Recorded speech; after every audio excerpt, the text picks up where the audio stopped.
All right, what's up, folks? We're live. We're just hanging out. I'm here with Rashad, one of the great folks, part of the channel community, also really active in Discord. I was telling him before we went live, it's neat to kind of see his face and hear his voice. Where we're so used to seeing kind of Twitter stuff, but we're just going to be hanging out, watching the draft, like as though we're watching it in our own living room, talking about the picks, who we think's going to be there.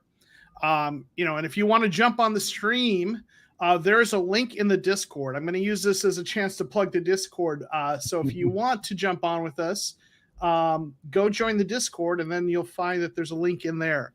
But yeah, this is going to be just kind of informal, getting ready to talk about whoever's picked. I'm also going to every once in a while I'm keeping an eye on the Suns game score too. So I'm sure some of y'all are keeping track of that as well. So.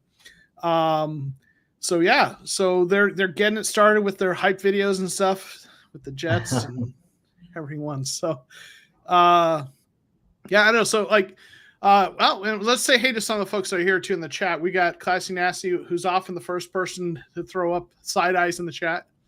Yeah. And we got Simon, who's in the chat. Thanks for being here, Simon. What's up, Simon? Yeah, Simon's also real active in Discord and really great part of this community too. So.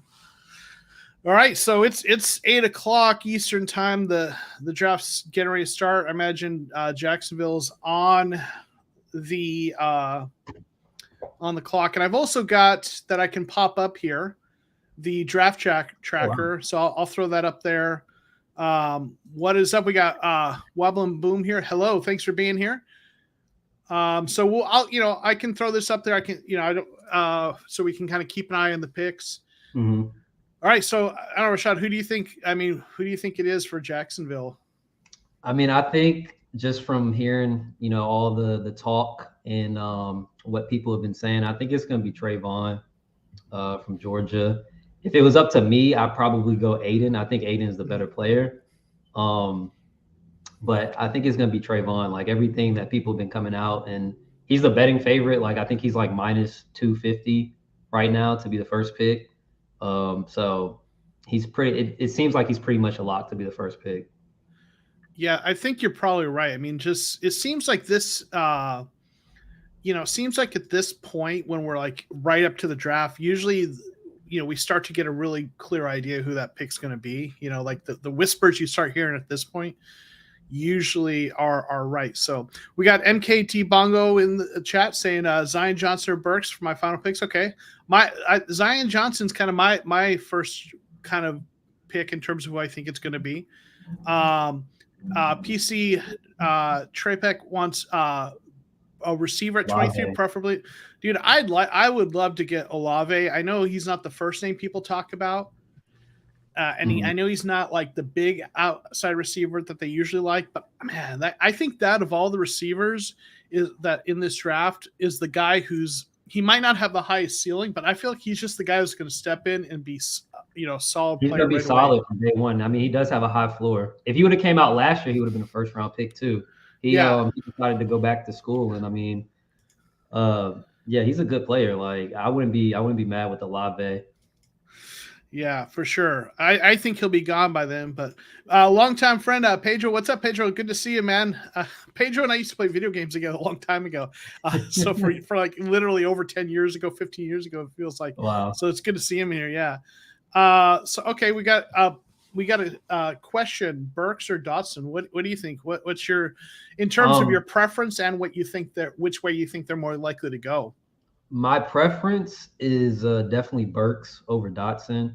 I look at competition against the SEC, those defensive backs that he had to go up against. And then also just his size and his ability. I mean, I feel like he can do everything that Dotson can. He's just 3 inches taller and 20 pounds heavier. I like Dotson, though. Like, I like him. I don't necessarily like him as a fit for the Cardinals. I think the Cardinals really need I think they need to surround Kyler with some trees. Like I've been saying that for a minute. They need to get him some big body receivers, some guys that are going to go up and make contested catches. And I will say about Burks, like the one thing I know a lot of people were worried about him and his production out the slot. That necessarily doesn't worry me that much. I watch SEC football all the time, and Arkansas isn't Like they were a good team last year, but they were a good team because of him. Like he was their best player, and like they had to give him the ball any way they could. So out the slot, I mean, it make perfect sense. Yeah, Nick here saying I don't want Burks, but he has a feeling he's going to be a bust, and then he'd rather have Pickens than Burks. Like I'm not as high on Burks as a lot of people are, but I'm also I mean I'm not trying to hate on him. I think he's got so much potential. I have I don't watch as much college as you do, but I've seen his highlights against Alabama, and and he played well against Alabama, and that Alabama defense year in and year out is going to have pro players. So if you can perform against Alabama, that says something. And I know like at the combine, his speed was a concern, but he was running away from Alabama defenders. So I've never seen him get caught. Yeah. So I get that. I do think there's a higher bust potential with Burks, but there's a higher ceiling. And I don't know this. I think his route running isn't as developed, and he played in the slot a lot. He's a big slot receiver. So they're going to have to they would transition him to an outside receiver, which isn't kind of his natural position because they don't want big slot. They want small, quick slots and big outside. It can work, he's got the skill set, but I will say that I agree with Nick here that Pickens is a more natural fit for what they want on the outside. There's kind of the off the field stuff people worry about. Well, see, I look at Pickens and I look at him like he can come in and he can play on the outside like right away. Like eventually, like he'll probably take over AJ maybe at some point throughout the season. I feel like Burks though, even though they would probably want him to transition to that outside receiver, I think you could get away with putting him in the slot in this offense. Yeah. I like Rondale going forward, and I like Rondale's upside going forward. But sometimes you need a big guy for Kyler. I'm in the camp where you need a big guy for Kyler Murray going across the middle, just to make sure that he can see him and all that other stuff. So I could see Burks coming in and playing in the slot year one. Yeah, I mean, they probably would get him in. They'd find a way to get him in there. I think Pickens is a more natural fit. I think his skill set and his ceiling is at just as high, if not higher than Burks. There's just kind of the injury stuff. But I also, with Pickens, if they went with him, I wouldn't mind if they could trade back and get him. But I don't know. Part of me also feels like he might be gone quicker than people think. So I could see like Kansas City or somebody taking him like that. Maybe Green Bay on the back end taking him. I like Pickens too. I'm a big fan of Pickens. Like if you go back and watch his freshman tape, he was playing. I mean, he was the number one receiver on Georgia as a freshman, led the team in receiving yards, and that's not easy to do, especially with like the quarterback play that they have. Like that's not easy to do. I like Pickens a lot too. Yeah, we got JP in the house. We got Mr. Mono in here. Appreciate y'all being here. Are you ready to rage at 23? We'll see. It depends on who they pick, right? Right. So let's see. I want to say to some of the folks, Mark Jackson, have a good stream, everyone. Have too much going on to watch. I hear you, man. Well, the Suns game's going on right now, stuff. So, Jonah's dad is a good friend of mine, long time good friend of mine. Jonah's a Cardinals fan. Are you ready to for Steve to take kicker in the first round? Not kicker, punter though. We're big fans of Matt Ariza around here.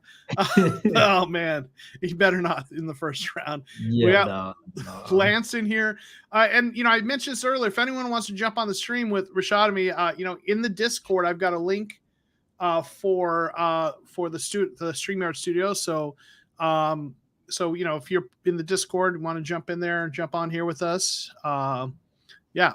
Drew McWhorter's in here. Is Trent Baalke really about to take Jason twice because he hates Jim Harbaugh? Maybe. I don't know. Who are we going to snag up? Man, I'm saying Zion Johnson right now, but I don't know. I mean, I know there's a lot of people. Zion? I think so. I think so, but I'm not. Man, I don't know, man. A lot of people say Karlaftis. Other people say Jahan Dotson, and. I think it's going to be interesting to see how the board goes. I don't think we'll really have a good idea until about like 5 picks before, like just to see kind of how the board falls. No, I think you're absolutely right on that. And you know that you probably all that if you're following the draft closely, you probably heard what Drew here is saying, like how a lot of people think he's not going to take Hutchinson, Trent Baalke, GM of Jacksonville, because of like a personal beef with Harbaugh, the coach. So I don't know. Oh, they got some Cardinal fans on there right now. Oh, nice. Okay. Yeah. We got Jack in here. Which team do y'all think is most likely to make a trade? I think there's two teams that are most likely to make a trade. Carolina, because they don't have another pick till like really late. And then I think New Orleans, because I think there's a reason they traded and got those 2 first-round picks this year to have ammunition to move around. So I think in the top 10, I would say probably the Jets and the Giants, just because both of them have 2 picks. So they might look to maybe trade back one of their picks because, I mean, they have 2 picks. They need more picks because they need to get better in general. Yeah. Like 2 players isn't going to just like make a whole difference for them. So I wouldn't be surprised if they traded back one of their picks. Yeah, and you know, they were talking about how like the Giants might be interested in trading back. So yeah, that's possible. Not a popular pick, but if falls, I really want Trent. Listen, I wouldn't hate Trent McDuffie. I know a lot of people don't like him. They think he's maybe more of a slot, but I think he's talented. Oh, we got Lance joining the stream. What's up, gentlemen? What is up, dude? Lance joining the stream. Really good dude who's really great, you know, part of this community. Appreciate it. It's good to talk to you, man. Yeah, it's great to talk to you guys. How's it going? I can't stay long. I'm here in Costa Rica, which is fantastic. That's rough. Yeah. Real rough. We're here for our 12-year anniversary, but go Cardinals. Congratulations, man. That's Congratulations. Awesome. Yeah. How's it going? Everybody good? So far, so good. You know, check in with us in 2 hours and see if we're losing our, you know what, over time taking another linebacker. But for now. There's some out there that I wouldn't mind. I mean, depth is always great at linebacker, especially when you pick up, you know, somebody off the practice squad, Vallejo, right? Yeah.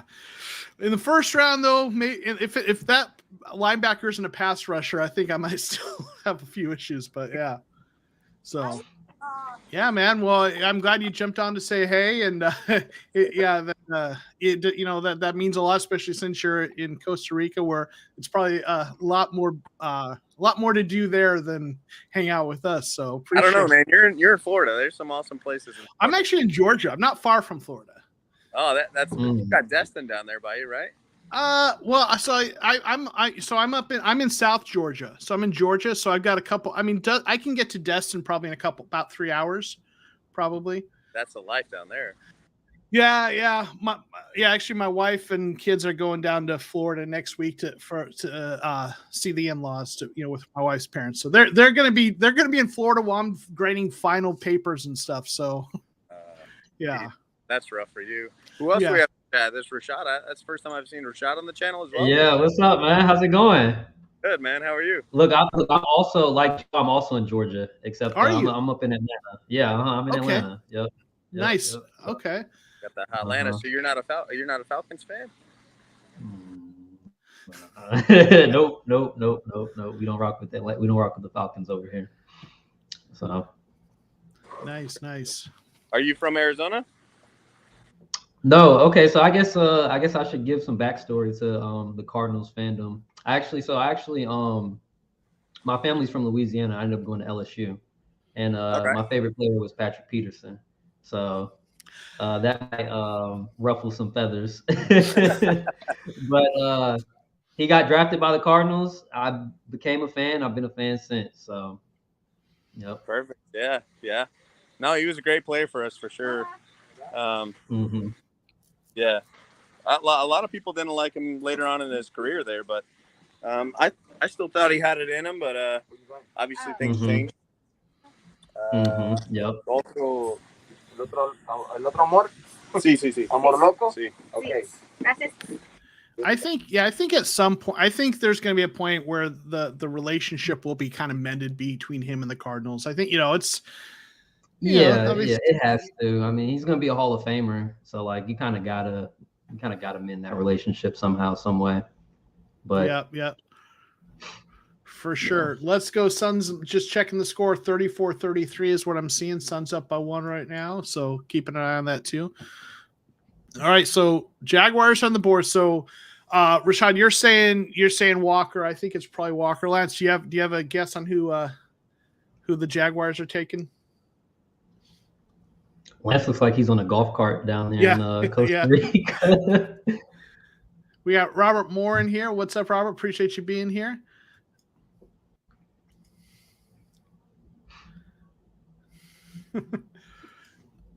All right. I think he's muted.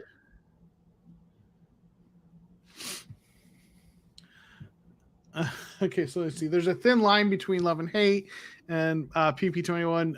Patrick Peterson rides from many Cardinals fans. I personally love the dude still.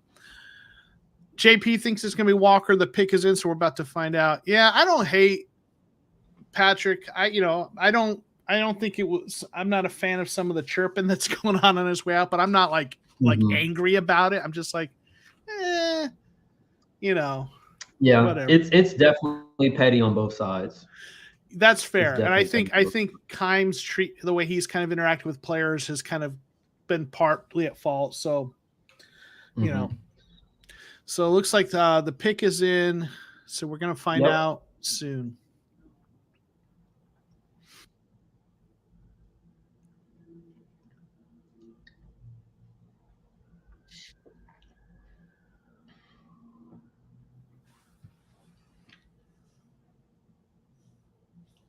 Yeah, it's always, man, they always take forever with these picks. It's going to be about 2 hours until we get to our pick. Right. Yeah. So, like. All right, gentlemen. Sorry, let me cut you off. Let me go Cardinals. You got to head out? We got dinner reservations. Yeah, we're cutting out, but I appreciate you letting me be on here. I didn't know that this was an option, so I saw it. I heard it. I appreciate it very much. And nice to meet you guys. And we'll talk to you guys soon. Go Cardinals. All right, man. Good seeing you, Lance. Take care, buddy. All right. Bye, guys. Peace. All right. Oh, we got so wait, are you a Jags fan, Miss Mo?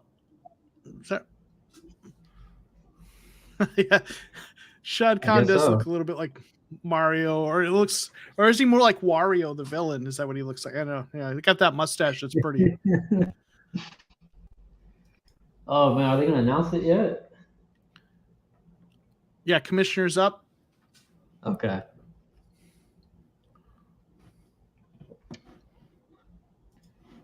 Oh, okay. So he lives in Florida. It's his Florida team. Ah, okay. So you're close to here. Okay, Florida. That's your.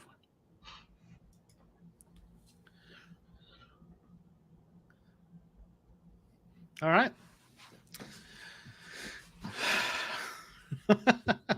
Well, I guess Miss Mono does not like it. So you're in Florida. Okay. So we got I like to call those of us who are Cardinals fans who aren't in Arizona the Cardinals diaspora.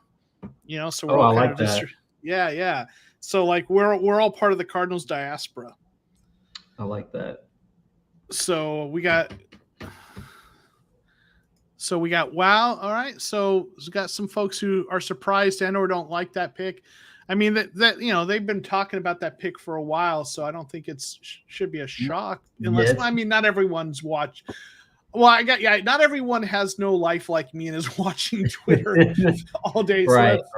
So it's probably not fair to say that shouldn't be a surprise, but yeah. Yeah. I mean, I know like the issue or the question or concern with him is like the production, like the sack production, it wasn't there. But like, and I know this, like a lot of people say that the Georgia defense, the way the scheme works, he's not going to get a lot of sacks in it. Right? No. That scheme was really designed to let their linebackers like run free and wreak havoc. Kind of like Vance Joseph's scheme, honestly. But Trayvon from a pass rushing like effectiveness, like from that standpoint, he was the most effective pass rusher on their team. He didn't always come down with the sack, but he was getting pressures at a high rate. Yeah. The best rate in that team. Yeah, for sure. And then they're pairing with Josh Allen, right? Didn't they just exercise the 5th-year option on that guy too? That pass rusher, Josh Allen. So yeah, I mean, like Walker has some really rare traits. So they're definitely projecting a little bit from that, and he'll be good against the run right away. I mean, I know he was good at that. So, Detroit didn't waste any time. Yeah, the pick is in for the Lions. I mean, I think it's Hutchinson, right? I don't know. It could be Willis. Okay. Some people think that's true. So there's been some talk of Wobbling Boom says, I forgot there are Cards fans outside Arizona because it just isn't a team that I peg as being able to get fans far away. I mean, it's not a team that's done a good job building fans outside. Like, I'm from Arizona. I was born in Mesa. Just my career brought me to Georgia. So I'm, that's kind of. So I am, hometown kind of guy. But like, it's interesting when I hear stories of folks like you, Shad, who came to the team differently. So. Yeah, I wasn't even watching football. I wasn't watching NFL before that. I was like, look, I'm gonna pick a team wherever. And it's funny because Patrick almost got drafted to the Falcons that draft, and that would have been a whole different story. But that's interesting. Yeah, okay. Yeah. So Nick, as a Cards fan in California, Mr. Romano, he was born in Arizona too. Drew's saying Hutch. He thinks it's going to be Hutch. Hutchinson saying home. I do think Hutchinson makes so much sense. He's a type of player that the coach wants. I think playing college there, solid player, low risk, right? Yeah. So we're about to find out. Yeah, I could see that too. I mean, they ran that pick in so quick. Like they almost Jacksonville, y'all did what we expected, so let's go ahead and get Hutchinson. Like, right. They ran that pick in pretty quick. Here we go. Yeah. So let's see. I think I got to I'm gonna turn on a couple lights in here. Okay. It's kind of dark. And it is Hutchinson, so.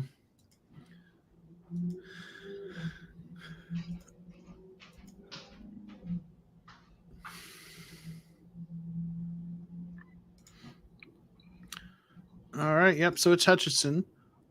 Yeah, I didn't see the documentary, but they did I knew that they were kind of following him and his family around, Hutchinson. So yeah. What's going on, Gavin? Appreciate you being here. I have a big screen listen, I know that, man. I watch the draft by myself most of the time. So it's nice to kind of do the stream and get to kind of hang out with folks. So. And just a reminder, there is, if you want to jump on with us, there's a link in the Discord for the StreamYard. So if you're a fan of the team, you should definitely join the Discord. It's engaging conversations every single day. It's been amazing, honestly. Yeah, I mean, there's a handful of active folks in there, and it's like I keep saying this, but like I'm in other Discords where there's never any activity, but like this Discord every day there's Cardinals talk. So if you aren't in there should be a link below in the video, I believe, to join up the Discord. And then if you want to jump on with me and Rashad here hanging out, there is a link for StreamYard to jump in here as well. So. The Discord link is in the video. I just checked that. So, all right. So, Suns 40-41 right now. So, all right. So, what do we think? Texans. This is where it gets interesting, right? Yeah, you've been staring at that positional needs on PFF, and it says every player. Right. I mean, that's just cold-blooded, man. They just everything. I mean, it's true. Yeah, it is true. I don't know. I mean, if it's me, I'm probably going offensive line. I'd probably go either Evan Neal or Akwanwu, but I don't know. You got Thibodeau there. I know they like corners, so you got Sauce there, Stingley there. I don't know. So Nick thinks Sauce Gardner. Listen, you're right. There's so many directions you can go in, and I think I wouldn't hate. There's a lot of them I think would be really good. I could see the argument for going shutdown corner, I could see argument for going offensive line. I know, JP thinks they should go Jamison Williams. Well, I will say, and I know this is my opinion, not everyone's going to agree with this. I would not go wide receiver here with the Texans because they have another pick. at number 13, and Right. there are still going to be really good, like some of the top receivers will still be on the board at 13. They'll probably be able to get like Olave or Garrett, one of those two guys, Wilson, and maybe one of the other. Maybe London slips there, but they'll be able to get a really good receiver. But the top 3 offensive tackles, which is where I think it drops off, will be gone at their next pick. So I think offensive line, go and tackle one of the top 3 tackles, and then go receiver. Or if one of those quarterbacks, Stingley or Gardner, slides to their next pick, then go that. So yeah. Well, it looks like the pick is already in, so I don't know. I have no idea. I mean, now that I think about it, I know they drafted they have Tunsil, and then I think they drafted another offensive tackle maybe a couple drafts ago. Maybe it was last year or the year before. So maybe they might go Thibodeau. Okay. Thibodeau or Sauce. Sauce would be a good pick. If I'm not going tackle, I think I'm going Sauce, Gardner, or Stingley, whichever one they like better. Cornerback, I think there's an argument for which one is better. I mean, Sauce is probably the better one, but some people think Stingley, the injuries and stuff kept impacting his play, but some people think he's as good or better. So yeah, I was about to say I'm one of those people. I definitely being LSU alum, yeah. We're about to find out who the pick is. So your prediction. I'm gonna predict that it's Ekonwu, the okay, I got you. I think I'm gonna go with Sauce. I'm gonna go with Sauce. Okay. I hope they keep picking linemen. That will, yeah. I mean, listen, the more they pick those players we don't need, right? Yeah. That Suns getting outworked. They're down by 10. 3 minutes left in the half. And Booker is playing, right? Or yeah, I think so. That's what he was supposed to be playing. Let's see. Let me look at the box score, see if he's been there. Yeah, he's played 13 minutes. No. Hasn't been effective though. Yeah. Man, Ayton and Ball are playing pretty good though. Ooh, interesting. Uh-oh. Hold on. Let's see.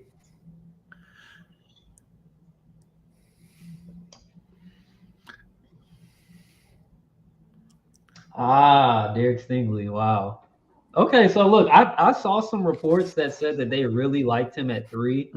Honestly, if he didn't have the injury, and if LSU's coaching was a little bit better back when he was playing, he would have been a surefire top 5 pick. I mean, after his freshman year, you might as well have said he could have been a top 5 pick that year. Yeah.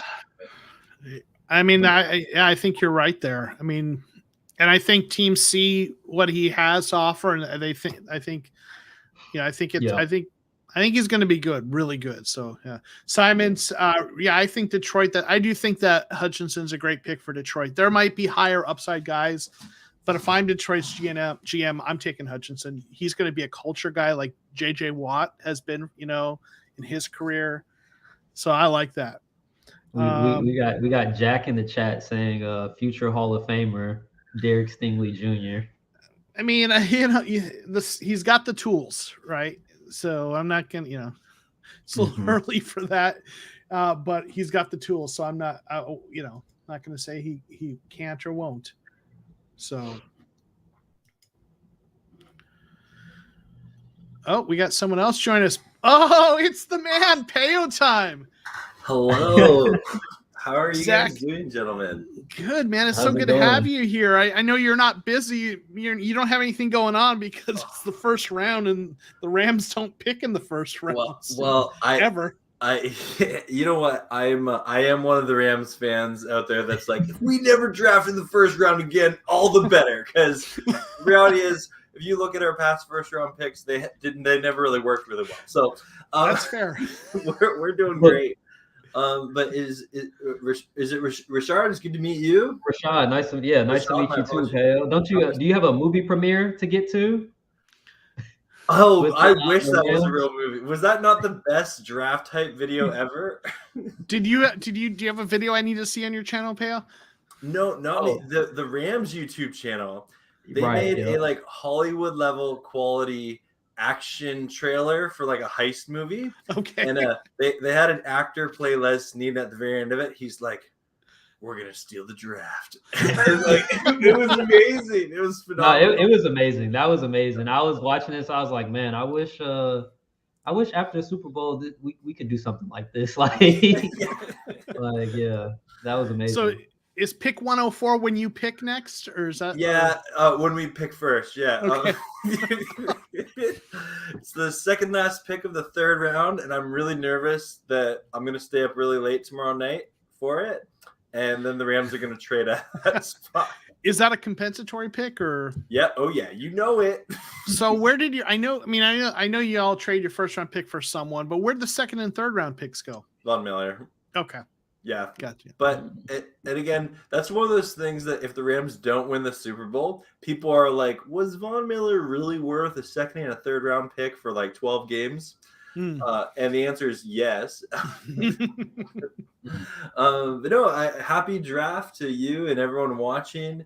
I'm being honest. I am watching the draft at the little corner. A lot of people streaming tonight, but I am also on a screen over here. I have the Toronto Raptors and 76ers game because I'm a huge Toronto Raptors fan. Okay. I would love to make history and come back from 3-0 with this team. Nice. Well, a lot of our folks are watching the Suns right now playing the Pelicans, and I'm like on my computer screen. I've got the score up. I'm not watching the game right now, but keep an eye on the score. And Suns are down by 10 right now, so for the Ram. I think Toronto has a good chance to win this series if they win tonight. I really do. Embiid is banged up. Harden isn't looking like himself. Like, I think they have a good chance if they win tonight. Oh yeah, Simon's from Canada too, I believe. Yeah, Simon. So I have a question that I'd like to pose to you and anyone watching in the chat as well. So obviously we know the Cardinals are under all teams are under some pressure tonight, but who would you say the top 3 teams that are picking in the first round that are really like their fan base, like their margin of error is slim? I would, like, for example, I would put the Carolina Panthers near the top of that gauge just because they're on the hot seat, that coaching regime and that GM, there. And so I think the Panthers are definitely up there. But is there kind of 3 teams picking in this first round that you think are maybe under a little more pressure tonight? Rashad, do you have thoughts on that? I kind of need to gather some thoughts, but okay. The Panthers are definitely one. I do agree with you with that because they can either go quarterback or they cannot go quarterback. And it seems like there's some disconnect between like their GM. Like their GM came out saying like, we want a quarterback because I guess he wants to prepare for the future. But their head coach is on the hot seat. So it's like if they get a rookie quarterback, he doesn't get any help. The Panthers is one. Let me see if I can think of some others. So I got 2 others. The Giants are one because they have Daniel Jones. They did not pick up his 5th-year option, and they're in this situation where they have to figure out, is he the guy or not? So they got to get the right pieces around him to give him a chance and to figure out if they need to be drafting another quarterback. So I think the Giants are one because of that situation. And I think the Packers are another one because they've lost so many receivers, Aaron Rodgers being, closer to the end of his career potentially. And, all the tension that went on with him, and he's still there. So they got to figure something out. Mr. Mano says the Saints and Jets because of bad recent history. Yeah, I think the Jets are definitely up there considering they have 2 picks and, definitely their history. And I've talked to a lot of Jets YouTubers who, they're putting a lot of pressure on their team tonight. For sure. Well, their first pick is about to be announced here. I think I'm a little ahead of you, Rashad. Yeah, you are. I got the okay. Interesting. I'm not going to give it away. No but, spoilers. It's okay. Yeah, you're about to hear. Oh, okay. Sauce Gardner. So the cornerbacks go off back to back. Like they're both like some people thought they might last a little later into the top 10. So they're both gone. So wonder what's going to happen with cornerbacks if guys. I mean, to me, when I look at this, I mean, I guess we expected they'd both be gone. So by in the top 10, so it doesn't matter where, I guess. I wonder, yeah. So it'd be interesting to see what happens with if the rest of the cornerbacks go off early. Yeah, I think I guess McDuffie would probably be the next one. Probably. And you look at a team like the Vikings, they really need a corner. So maybe somebody jumps up ahead of them. Yeah. I don't know. Yeah, I don't know. I saw his necklace before the draft. That was pretty sweet. Yeah. Nick's ahead of both of us.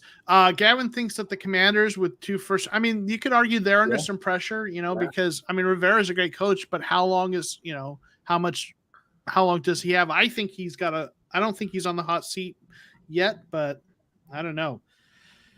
Yeah, I think Carolina, if you're looking as like the coach, that is Matt Rule is the coach in the toughest position with the shortest leash, because a lot of people thought he'd get fired this last year. He didn't.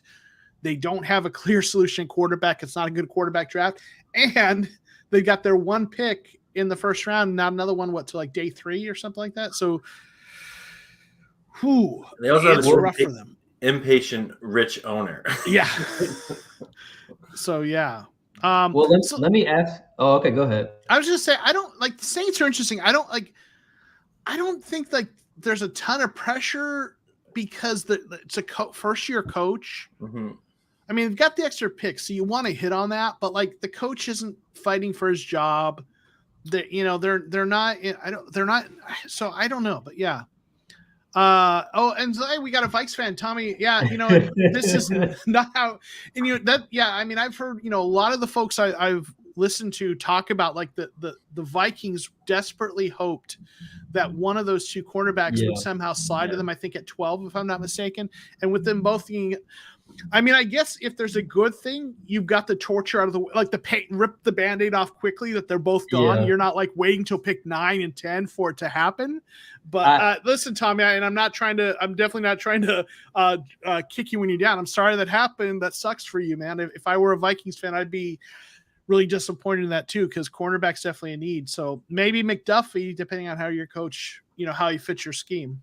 Yeah, and don't feel too bad for Tommy. That's one of my longtime friends. He's also a Celtics fan, so he has something going for him right now, at least, Nice. Nice. Oh, man. So New York's up. So what do we think for New York? So, we got they're a team that's under a bit of pressure, even though it's a first-year head coach. That organization was the laughing stock of the league last year. So, everyone kind of thinks that they're going to go offensive tackle and then receiver, the Giants, right, in terms of their next 2 picks. They have to pick a tackle. Just their O-line was just the worst. Yeah. And they have to pick a tackle. And it was like the same thing I said with the Texans, where if they were going to go tackle and receiver, they need to go tackle now and receiver later because of the way the draft falls. And all 3 of the tackles are still on the board, right? So they have their pick of which one they want.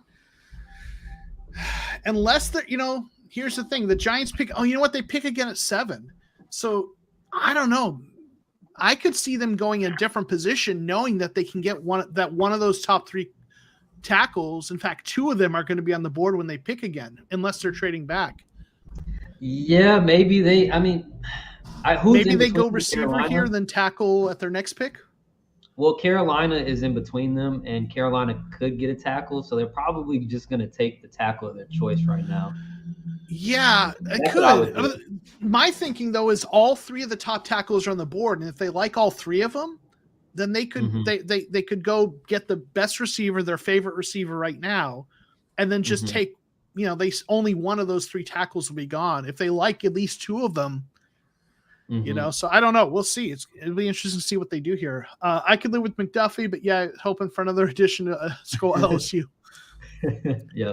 All right. So what's your pick? I think they're gonna. You know what? Oh, but edge rusher. I think they gotta take Neal or Icky. I'm going Evan Neal. I'm gonna go Cross. I'm gonna go Cross. Charles Cross. Just to be different. I respect everything about that. Yeah. All right.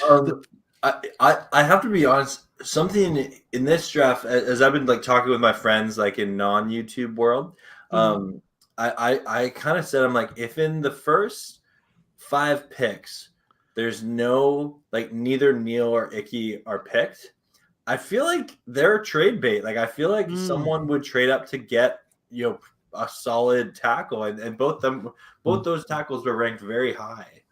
I mean, I think Carolina could trade out of that spot because they need draft capital. Yeah. We got it. Boo, boo. How about the Pelicans? Boo. This is football, but thanks for playing. Yeah, sorry, Brian. This is football. Yeah.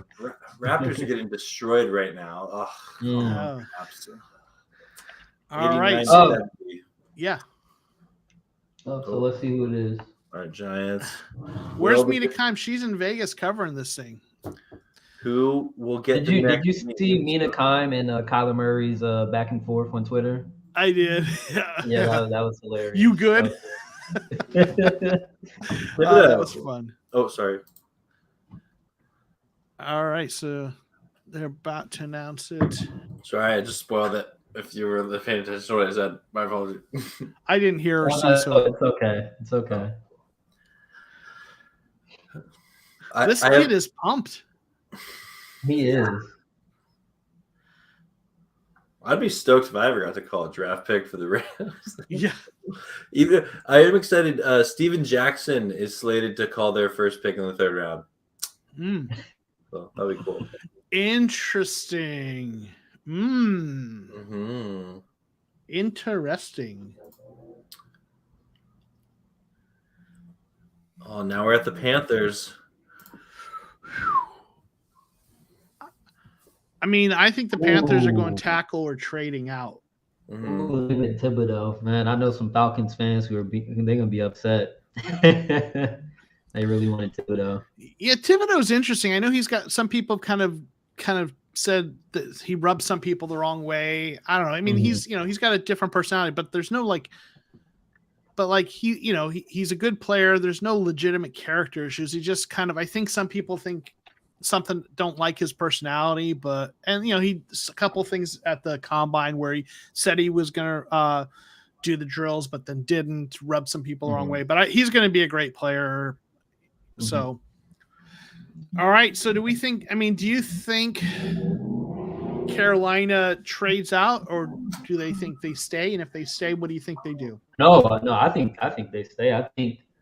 I honestly think if they're not getting the quarterback, I mean, this is the best case scenario for them. They have all the tackles available for them to take, so they might as well just take their best one.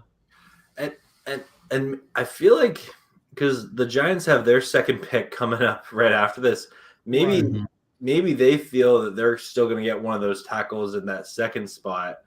Right. To be honest, I'm still shocked that the Giants didn't take a tackle at 5. But okay, that's surprising. It really is. I mean, yeah. Payo, back to what you were talking about with teams under pressure. Since you're a fellow NFC West guy, what about Seattle? I mean, I know Pete Carroll he's getting up there in age, and I know their track record with 1st-round picks too. If they don't hit on this, I don't know what they're planning on doing. I don't know if they're going to go quarterback, if they're going to go offensive line. Like, I don't know what their plan is in the future without Russell Wilson. So I kind of feel like this might be an important draft, because if they go out and maybe only win, let's say 4 or 5 games, it could be Pete Carroll's last year. That's a really great point. And I remember, I'll never forget watching the press conference from Pete Carroll and John Snyder after Russell Wilson got traded, and he had to justify trading away a franchise quarterback. And it was awkward. It was extremely awkward. And he was Pete Carroll, and he repeated himself several times as he does, and talked about second chances. And he totally tried to spin Drew Lock as their they're the second chance that Drew Lock needs. And I think Seattle is going to be in for a wake up call. I think Russell Wilson has hid some weaknesses of that team for many years. And so I think they're gonna wake up to what it's like to not have a franchise quarterback. Yeah, definitely a lot of pressure there for sure. Carolina's still on the clock. It doesn't have the pick is in graphic yet, at least not what I've seen. Still 3 minutes in. So I wonder if they're trying to work on a trade. Maybe. If I'm them, I'd trade them back because I know like, yeah, they could get the best tackle, but if there's a team that really wants a tackle, trade back, get some day 2 picks and still could get one of the better tackles or go quarterback, like go with that could be what they're doing because they have no day 2 picks. They have none. They don't have a 2nd round pick and a 3rd round pick. So I mean, they could be trying to work the phones right now. Pete's been 84. Yeah, Pete. Yeah, Pete. He's like the oldest coach, but he's got the youngest spirit. He's like a teenager in a 74-year-old man's body. It's kind of funny. Let's see. These New York picks are, I think, the right tone setters for the city. They got the swagger to uniquely succeed in the respective markets. Okay, I can see that. I mean, they got a lot of needs. So I'm not, the Thibodeau pick, I'm definitely not hating on that. He's a solid player. They've got another 1st round pick to hit another big need. They can get one of the best tackles if they want. There's a lot of ways to attack this draft. Says the pick is in for Carolina now. So I guess they did go. Okay. So what do you think? I think tackle. Someone's got to take one of these top 2 tackles. Yeah. I'm gonna say Evan Neal. That's my number 1 tackle. Yeah. I mean, it could be Akwanwu, but I think Evan Neal is my number 1 guy. Yeah, I agree. Yeah. Since 2007, LSU has had 5 DBs selected in the top 6. All their schools have gone for 5. Wow, interesting. That's a nice little nugget. DBU, right? So. Yep. I'm gonna. I mean, to me, it's tackle or quarterback. I gotta wonder. I mean, are they going? Like, if you're the coach, here's the question I have: is like, if you're Matt Rule, does getting that quarterback buy you time?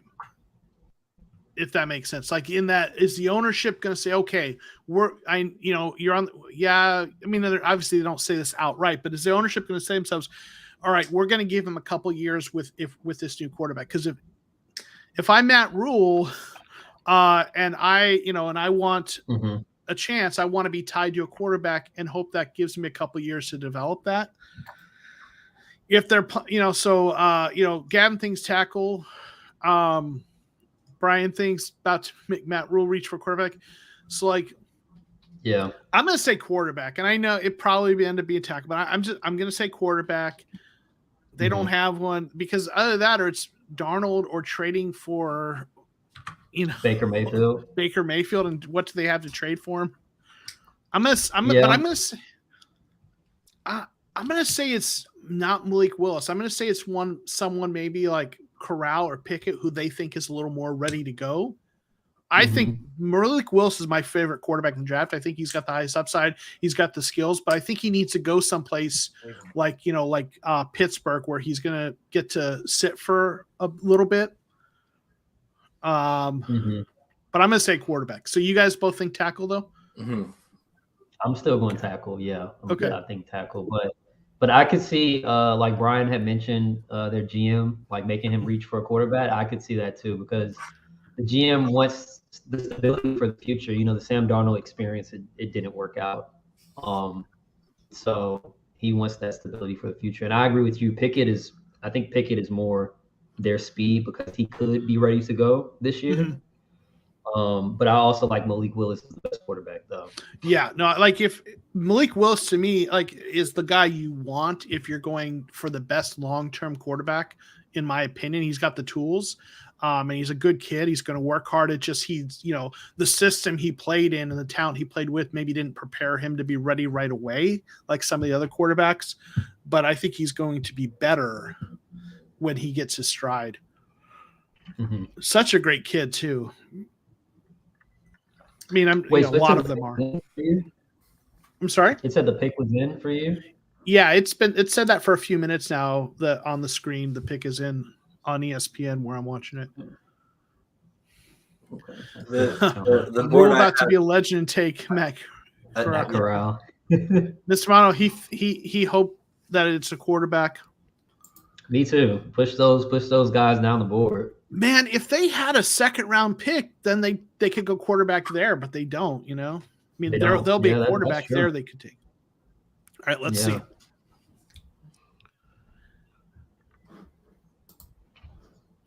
Okay. Yep.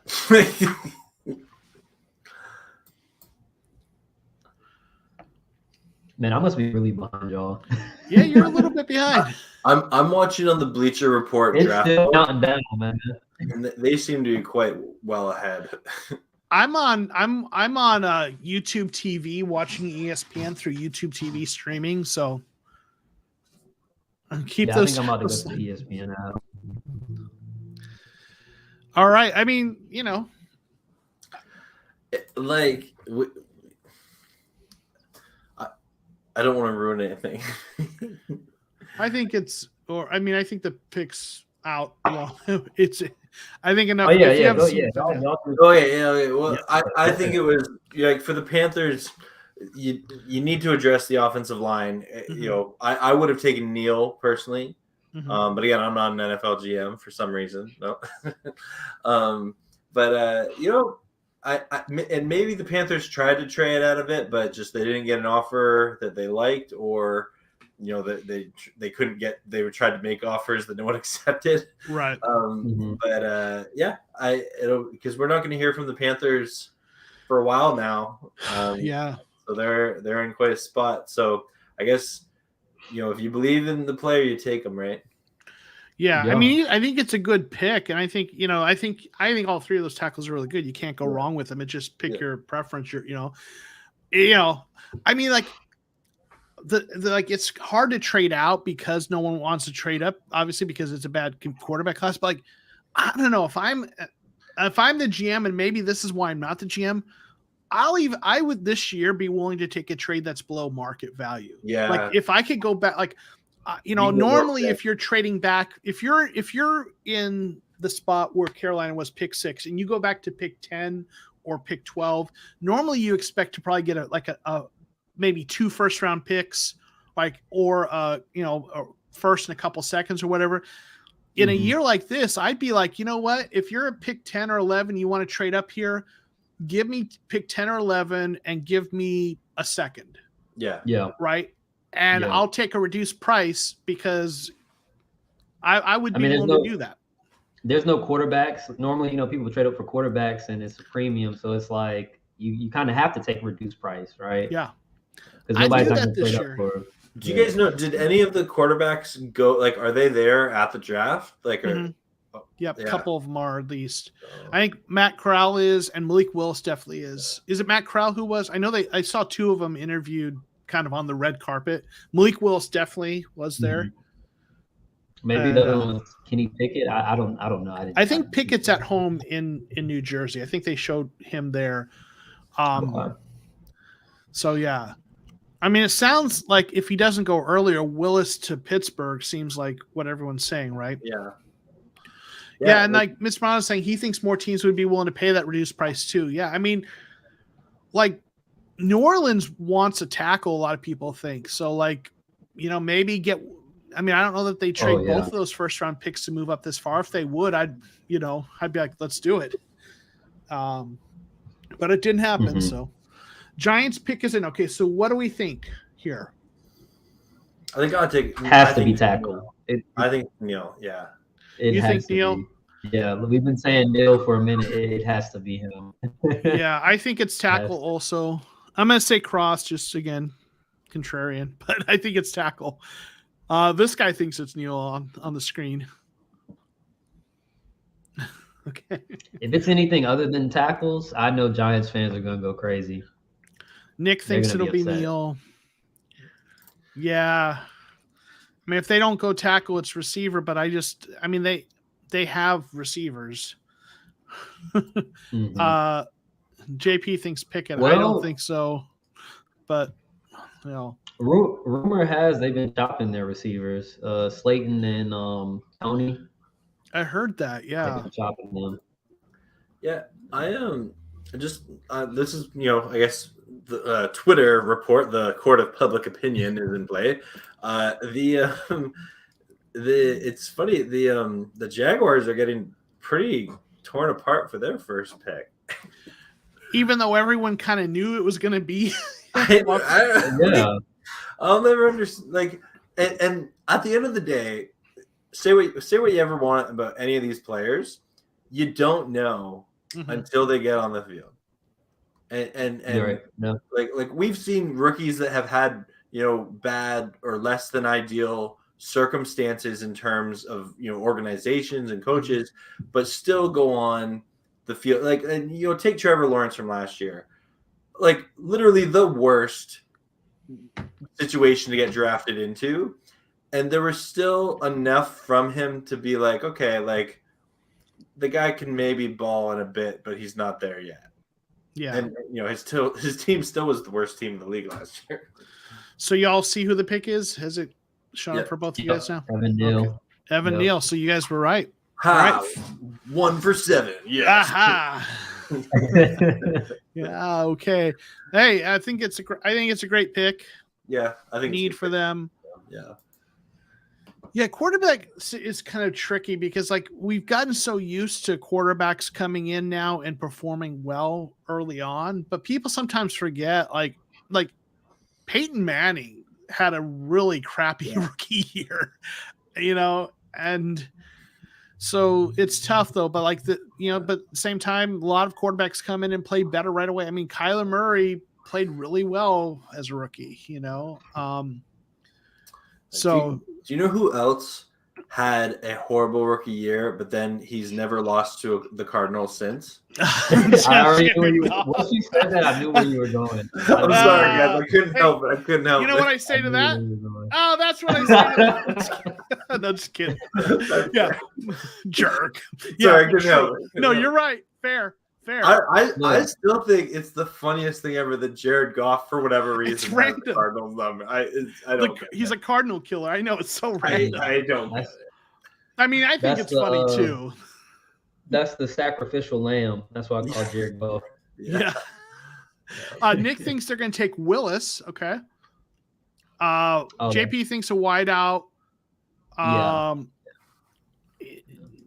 Simon really thought they were going to go. New Yorkers go wide receiver. He thinks Drake. I think they go wide receiver too as well. And I think it's Drake. Yeah. And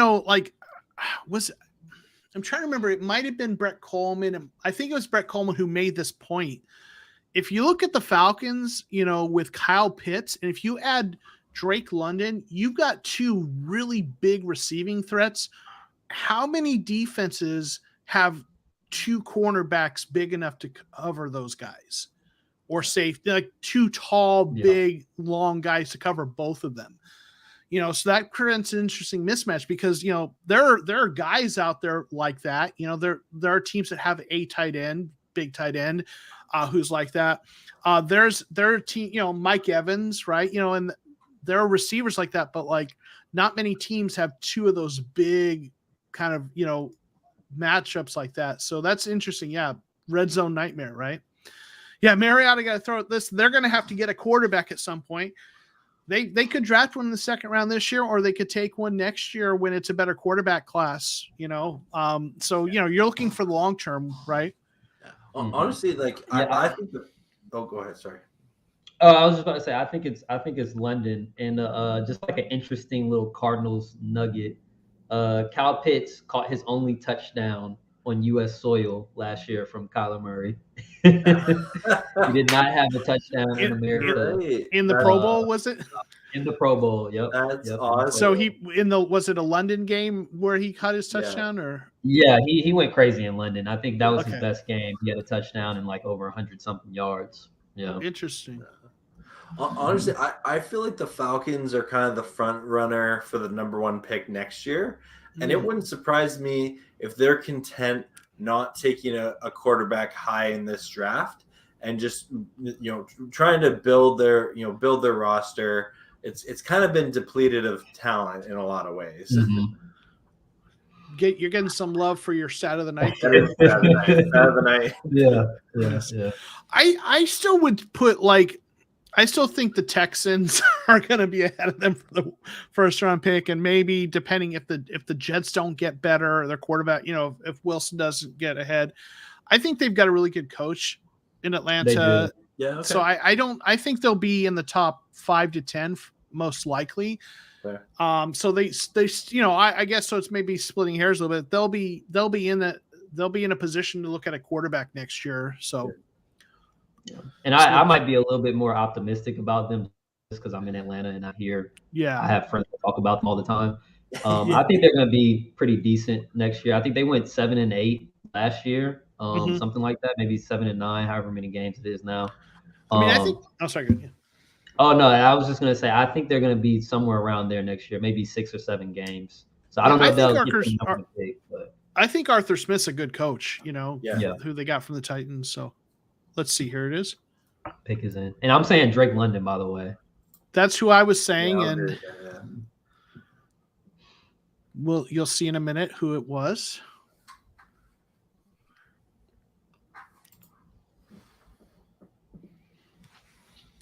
Yep. So there we go. Drake it is. All right. 2 for 8. Let's go. We're one more in a row. Looks like a big Christian Kirk. He's got the haircut, right? A little bit.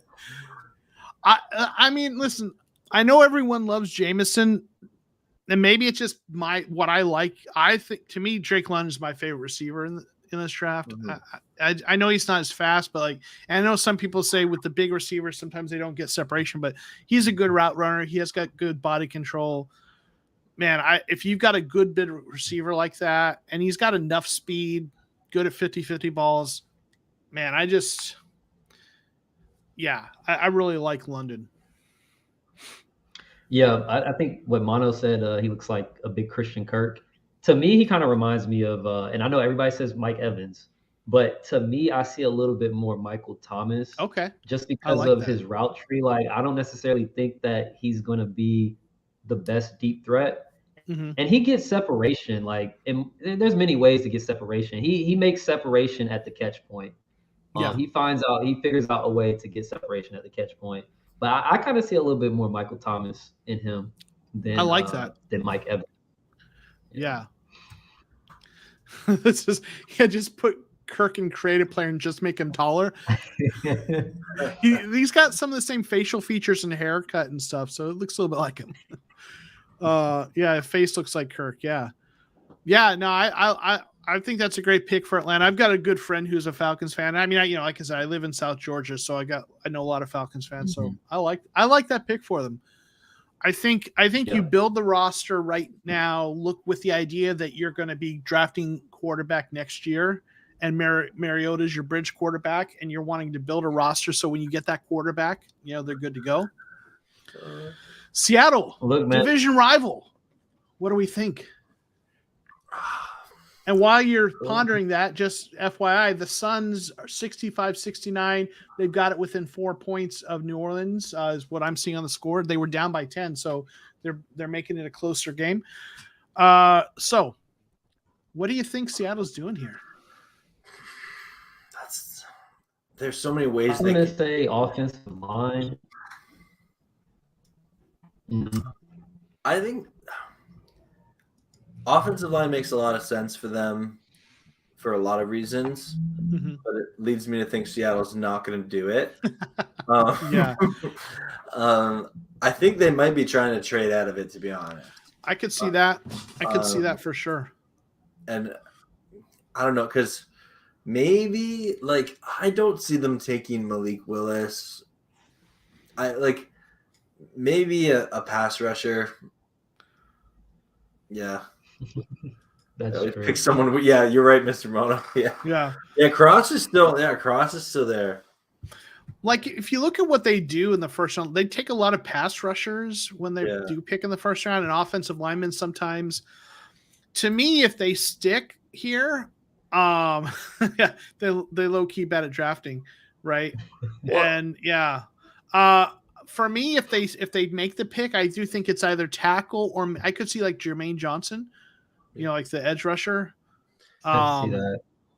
So something we need to acknowledge is this is the first pick of the Russell Wilson trade. So who they traded their franchise quarterback for, this is part of the plan to become a competitive football team again for them. Right, So right. Important pick.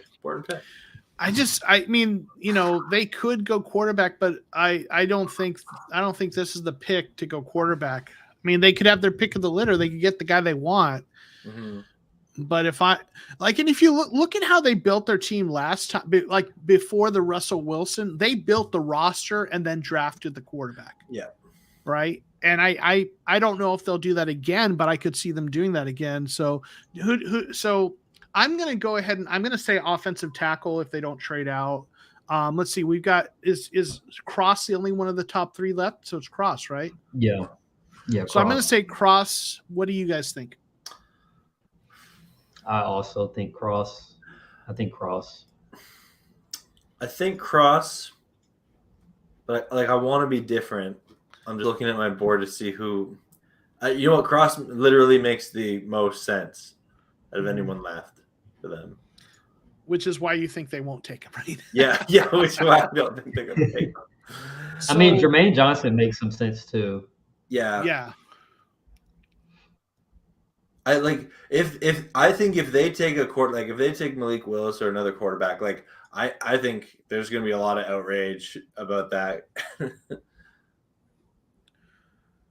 But yeah, there'll also be a ton of pressure on that quarterback to replace Russell Wilson. The pick is in. It's saying so. Seattle looks like they didn't trade. So, I'm sorry. So, Peo, did you go different or did you say Cross? I'm sorry. I'm sticking with Cross. Yeah. Oh, Suns just took the lead, 70-69. Just FYI, everyone. And the Raptors are still far behind the Sixers. Okay. 9 minutes to go. Come on, Raps. Dude, so I live near Toronto. I live about 50 minutes away from the Raptors arena. And people were taking work off today. The city has never been I shouldn't say never. The last time they were this hyped for a game, it was in 2019 on the championship run. So I'm really hoping they can pull that comeback off. Yeah. Hey, can you guys hold down the fort for a minute while I get more coffee? For sure. Mind if I'm? Oh, yeah, I'll be back. Yeah, can you get me a cup too? Yes, right. I'll be right on that. I'll be back. Sweet. So I'm curious, are you a content creator or? No, man. I'm just active on Twitter. Yeah, I'm just That's very cool. active on Twitter. Yeah, with cool. the fan base and everything. I joined the Discord, so that's a plug for everybody in the comments and everything. Go join the Discord, the Cardinals Discord, and from there, I talk to Joe and everybody in there. We talk Cardinals ball every day, and I just like talking football, man. That's cool, man. Likewise, yeah. I'm also in the Discord for the Cardinal Rule, even though I'm a Rams fan. And when I want to take a little sneak peek into what Cardinals fandom is talking about, I'm happy to go on in there. So everyone watching, make sure you join that Discord. I believe the link is in the description below. Yeah, it should be. It should be. Mm-hmm. But hey, you got to stay educated. I have a friend who's a Rams fan, and he lets me know what's going on with y'all and everything. So are you from LA? Are you from LA or? No, I guess St. Louis. Or? No, not at all. I've never been to a Rams home game. I've seen them on the road a lot on the East Coast, but no, I'm a Canadian, born and raised, and I'm I grew up in kind of the greatest show on turf era, so that's when I became a Rams fan, and I'm one of those people that you stick with your team, you don't abandon them. I was raised in very much a football family. My dad's a Cowboys fan. My sister's a Saints fan. My brother's a Niners fan.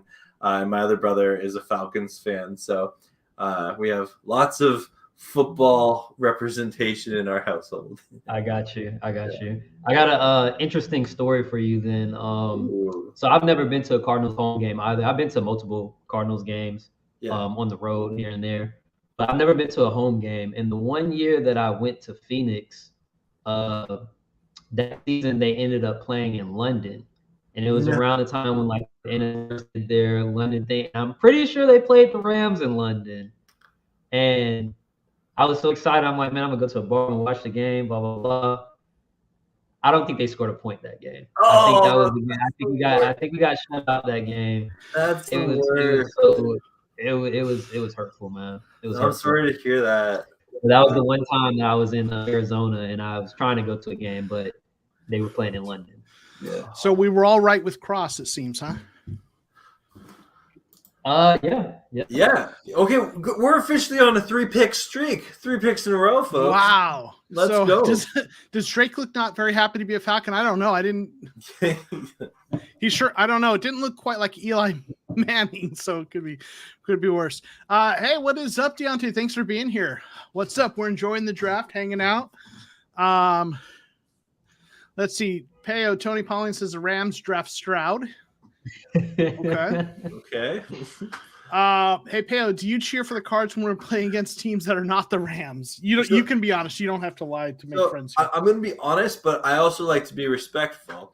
I am a football fan first, and like there are players on the Cardinals I have loved to watch. Larry Fitzgerald has been one of my favorite players to watch his entire career. I think he's just one of the most class act guys.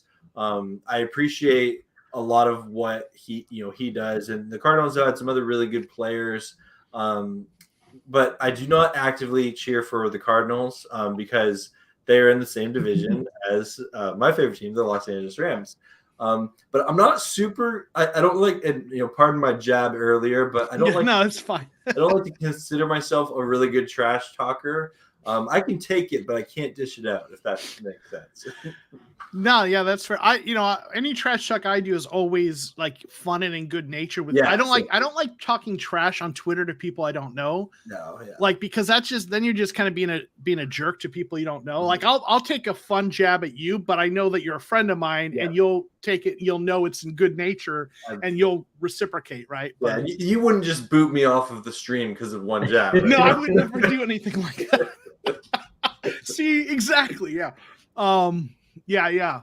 So if Suns lead by the end of the third quarter, they're up.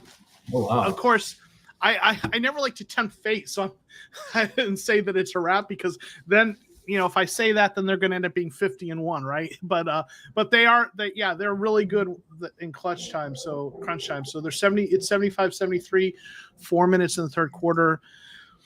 All right, so Deontay thinks one of the pick is in. Deontay thinks that one of the Ohio receivers goes off the board for the Jets. Okay, I could see that. Yeah, I could see Garrett Wilson. I could see Garrett Wilson going off the board right here. if we drop Ariza, you're going to jump ship. You know what? I'll be honest. That's something that, like, I feel like when I think back to this draft year. Mm-hmm. This is the draft year that had like the greatest punter class of all time, because you got me on the draft like the Matt Ariza train pretty early, but as I talked about it with like my Rams fandom, there were some other Rams that were like, hey, check out Stonehouse or check out Stout, because like all three of these are really good punters. Or Wright, he's like this like 6'4", like 260-pound punter who's like built like a linebacker. And like you look at his highlights, you're like, this is like the greatest punting class ever. Yeah, I think you're freezing up for a second there. Yeah. It's crazy, like generational talents at punter, right? So who do we think for the Jets? This was the drama pick. Everyone thought Debo might get traded as part of it. I'm going to say Jameson. I think it's Jameson. You know what? I forgot about Jameson. Yeah. I think it's receiver, but I think it's Jameson. I mean, he might not be ready to go right away, but he has the highest upside, I think. So we'll see. You don't think like Garrett Wilson? I mean, he has really good upside too. I mean, Jameson though is like the speed and but I think we'll see. If it was me, Wilson was my number one wide receiver in this class. Like I really liked him a lot. I just heard who it is, so interesting. Okay. Okay. That is interesting. Huh. Oh yeah. Yep, Garrett So Wilson. there you go. Listen, Yeah. Wilson's going to be able to contribute more quickly, right? Because it's uncertainty about Jameson, where he's at in the recovery from the injury. People think, Jameson will play this year, but he might not be, ready right away. So great pick, I think. I mean, Yeah, I think Jets fans will be happy with those first 2 picks. Yeah, for sure. sure. So let's see, the Jets, did they pick Sauce Gardner and Wilson? Okay. I think it's a pair of really solid picks for them. So yeah. Yep, for sure. Man, that highlight is crazy. So Washington is up. Oh. So that's an interesting spot. A lot of people have been saying Olave to Washington. What do you think? Do you think the Ohio State guys go back to back, like pair Olave with McLaurin? I think this one is hard. Look, we're 4 for 4 right now, and I don't want to mess it up. You're 4 for 4. I'm off. I went Jameson here. But yeah. Look, I see Mono just posted Hamilton in the chat, and I kind of think that. I think Kyle Hamilton. I'm agree. I was gonna say Kyle Hamilton, yeah. Okay. Yeah. I'm gonna go Olave, and you guys say Hamilton, and all right. I think this would be an interesting place for quarterback, but I don't think they're going to do that. I mean, they just traded for, not that Wentz is like the guy, but they did invest in a quarterback there. Mm-hmm. I honestly think, like, if you're the Washington Commanders, you gave up draft capital for Wentz. You have to make a consistent effort. Like, as much as people hate on him for last season, he did have some moments where he was the best player on the field. Yeah. I think he's a good enough quarterback. You can win with him. I mean, if you have a good team around him, and if there's a team that can win with a quarterback that isn't great, Rivera has shown as a coach, he can do that, right? They made the playoffs, not a very impressive team, but they made the playoffs. They kind of fell into the playoffs, yeah. Right. But like he's a good coach, and they win with, Ryan Fitzpatrick and other guys like that. So trade. Oh, okay. Ooh. Oh, where? Wow. New Orleans has traded up. Uh-oh. All right. Now, who they get? I think, in fact, I think someone asked me who I thought on Twitter. It was Kyler Bird asked on Twitter who people thought was going to be the most aggressive team. And then I said that I thought it was going to be New Orleans because, like what I said, and I said it on here earlier, is they didn't get those 2 picks for nothing, Yeah. I wonder what they gave up for. So what's New Orleans doing here? Because the tackles are gone. Yeah, so I'm kind of, I guess I'd say I'm pretty versed in what the Saints are doing because a lot of my friends are Saints fans being in Louisiana. They need a tackle, and they also need a wide receiver, but at the same time they do need defensive line help too. Yeah. And this might be a long shot, but the only person I would trade up for in this situation would be Jordan Davis. Because I feel like some tackles would fall to you. Like, you probably get your choice of receiver too, but maybe they really like Jameson Williams too. The top 3 tackles are off the board though, right? Right. So I don't think they're trading up for the next tier tackles unless they're worried about a run on them. But I don't think that's happening. You know what I'm saying? Like on that second tier. Yeah. So I think it's receiver.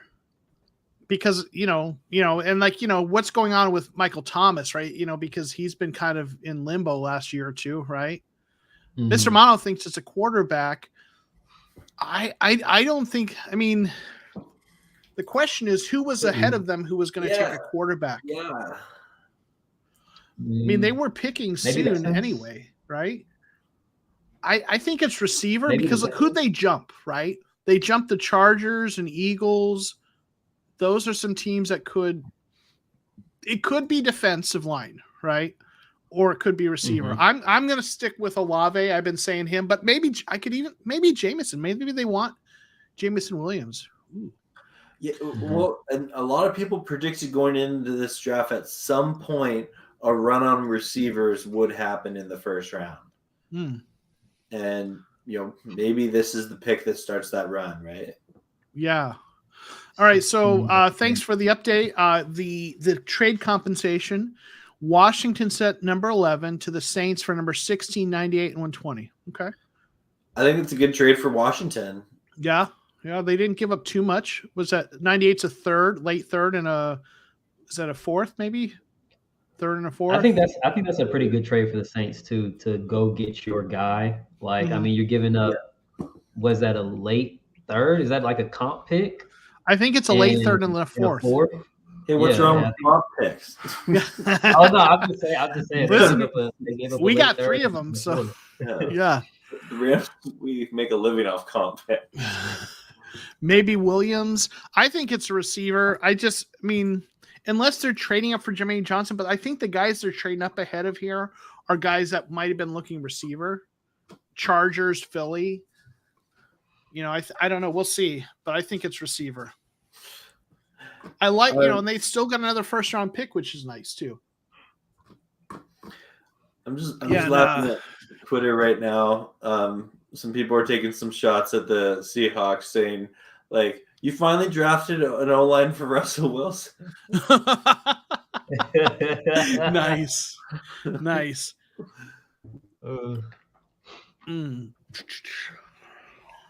Yeah, I have no idea. I'm gonna say Jordan Davis. That's gonna be my pick. I'm sticking with Olave.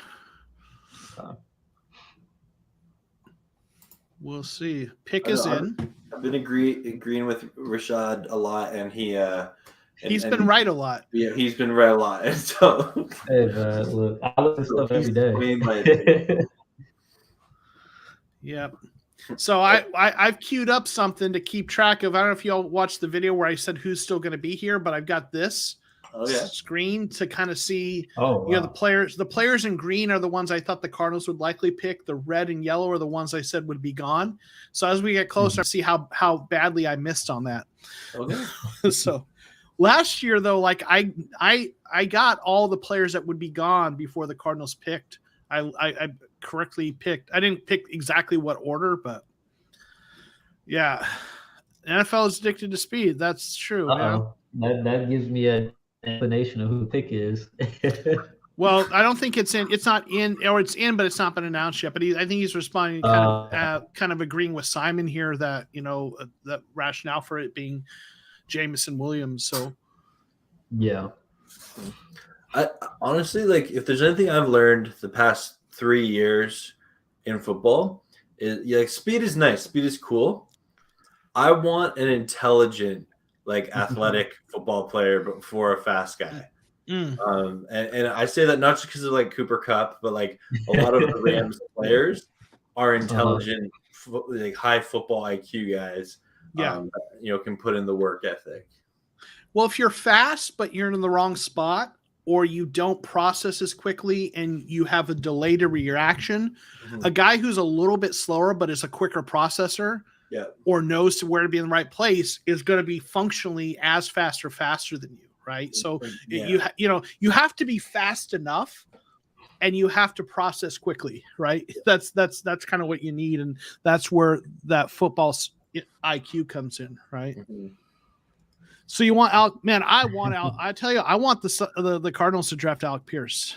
Me too, man. Me too. That's probably my favorite prospect in the entire draft. Is he? Okay. I want him in if we can get him in round 2, I'd be really happy. Let's see. I'm really curious who the Saints traded up to get. Me too. Why does it have to take this long to traded to get someone?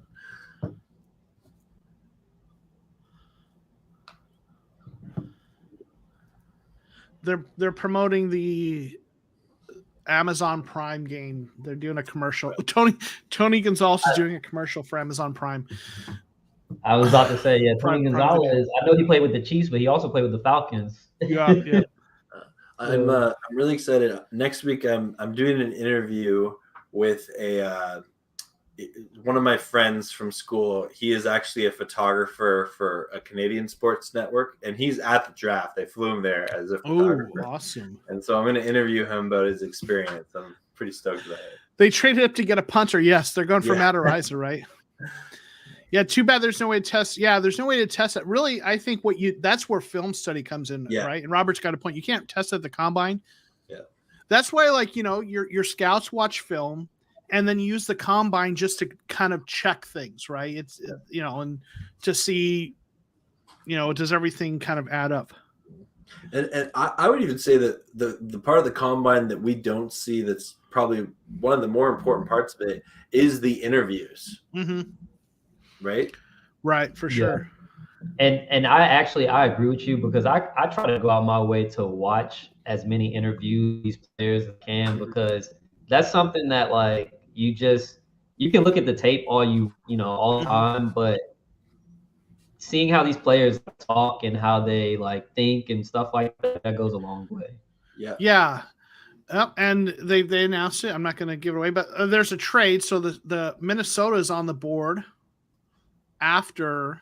Oh, hey, you were right. What? Do you mind if I spoil who traded up for the Minnesota? Go ahead. Yeah. Yeah, the Lions. Yeah, Lions. So do you think they're going quarterback there? Well, no. The Minnesota. Okay, no, Minnesota traded up though. Minnesota's on the board. No, the Lions are on the board. Yeah, the Lions are on the board. board. Is confusing. Oh, yeah. Okay, you're right. Yeah, and the pick is in for the Lions. Okay. Because the Lions' next pick was going to be 32. All right. So, yeah, I mean, this is what I'm wondering, right? The Lions take a quarterback. Do you think it's? But like, who did they feel the need to jump up in front of to get a quarterback? Dude, like. I like Olave to the Saints. I think that's a nice pick. He's going to be. I mean, we said earlier. I think we talked about this earlier. I think he's a guy. Olave is going to come in and be solid receiver right away. So what do you think? Okay, so what do you think the Lions do? I think it's Malik Willis. I don't know. Poor Goff. They're jumping. Like, I don't know why they would trade up for a quarterback right here. Like, they jumped ahead of the Houston Texans. So So who was Houston going to take here? Oh, maybe it's receiver. Maybe it's Jameson. Receivers going off the board. Jumped ahead of Houston, who would be Houston's probably was. That's it. I think it's Jameson. I think you're right. The Lions need playmakers. Right. And they jumped ahead of Houston. Houston was sitting there licking their chops, hoping that Jameson was going to fall to them. They saw Garrett, they saw Drake, they saw Olave go, and it's They could have got Olave at 50. That makes sense. Let's see. Detroit Lions are on the clock after trading number 32, 34, and number 66 from a 12 and number 46. Okay. So they traded a couple. They traded up a bit. And you know what? I think people forget. Like, I think a lot of people think, oh, the Lions are just content being a team that's always picking in the top 5. The reality is, at some point, you have to win, right? And so I think the Lions, being aggressive, if they believe there's a receiver there that can really impact and be a playmaker for them, like the Lions don't want to be a top 5 draft pick next year again, right? 100%, right? And they played better than I thought they would last year. They beat us, but that's more how bad the Cardinals were. But they were gritty. I mean, all right, we're gonna see here, but I think I feel like it's Jameson. Yeah, I agree. Going back to what Simon said, Olave at 15 with the Saints. They didn't give up that much to go and get like their guy. And honestly, that's something that I want to see like Keim do. Like, if somebody's falling and we're within reach, even if it's like 4 picks or 3 picks within your pick, just go ahead and give up the fourth round pick, the 5th round pick, whatever extra it's going to take to make sure you get your guy. Yeah. I'm gonna be crying at 23 when we pick a linebacker. I don't think we're I don't think we're going to trade up. I could be wrong, but if we trade up, I think it's for Jermaine Johnson because he slid this far. That's what I would say. If the Cardinals trade up, I think that's who it's for, is the edge rusher, because they like him and they didn't expect him to be this still on the board. But I don't think they're going to do that. We'll see. I mean,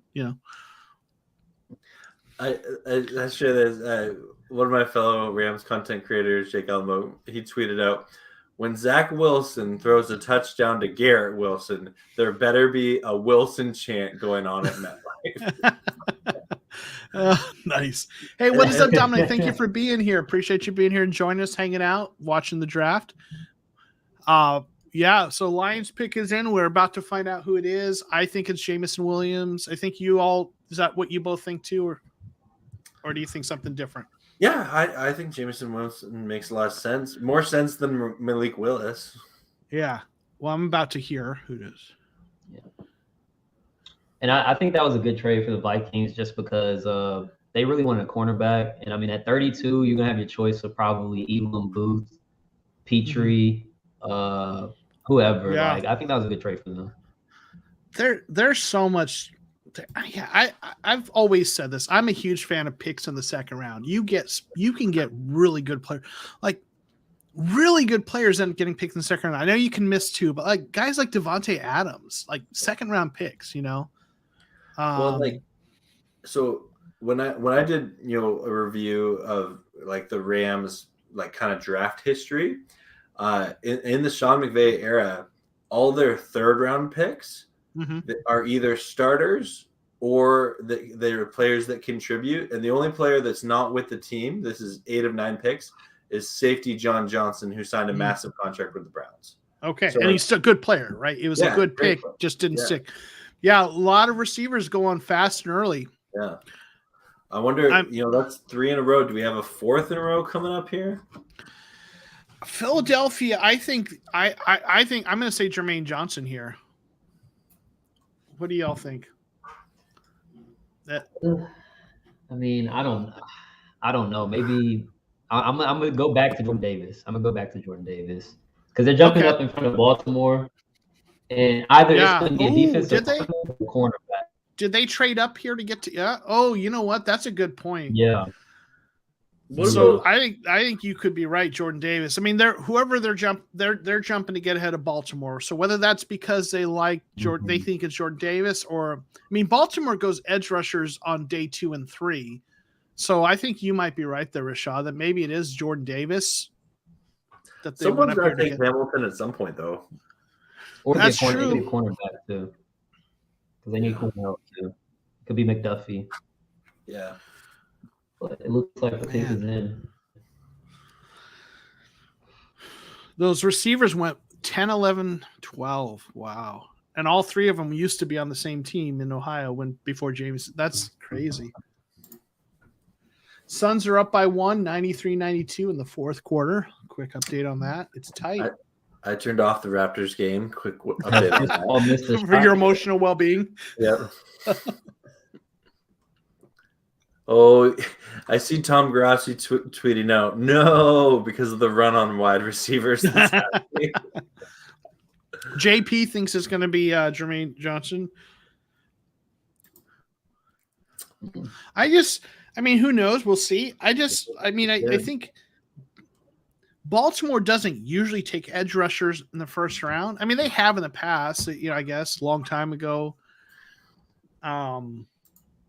Terrell Suggs way back, but I don't know. They take those guys on day 2 and 3 and develop them over a couple of years. So I don't know. Of course, their longtime GM retired, Ozzie Newsome. So maybe their new GM is going to go a little differently. Okay, I'm just looking at the Lions and Vikings trade. It kind of seems like a bad trade for the Vikings.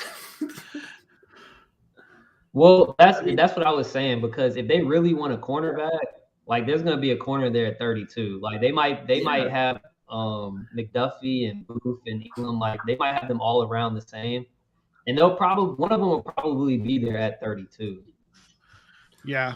But yeah, just like, but they gave up. So the Vikings, they gained they moved back from 12 to 32, and then they picked up the 34th pick in the second round. Like, okay, and then like they picked up a third round pick, but they gave up their own second round pick at 46 plus the 12.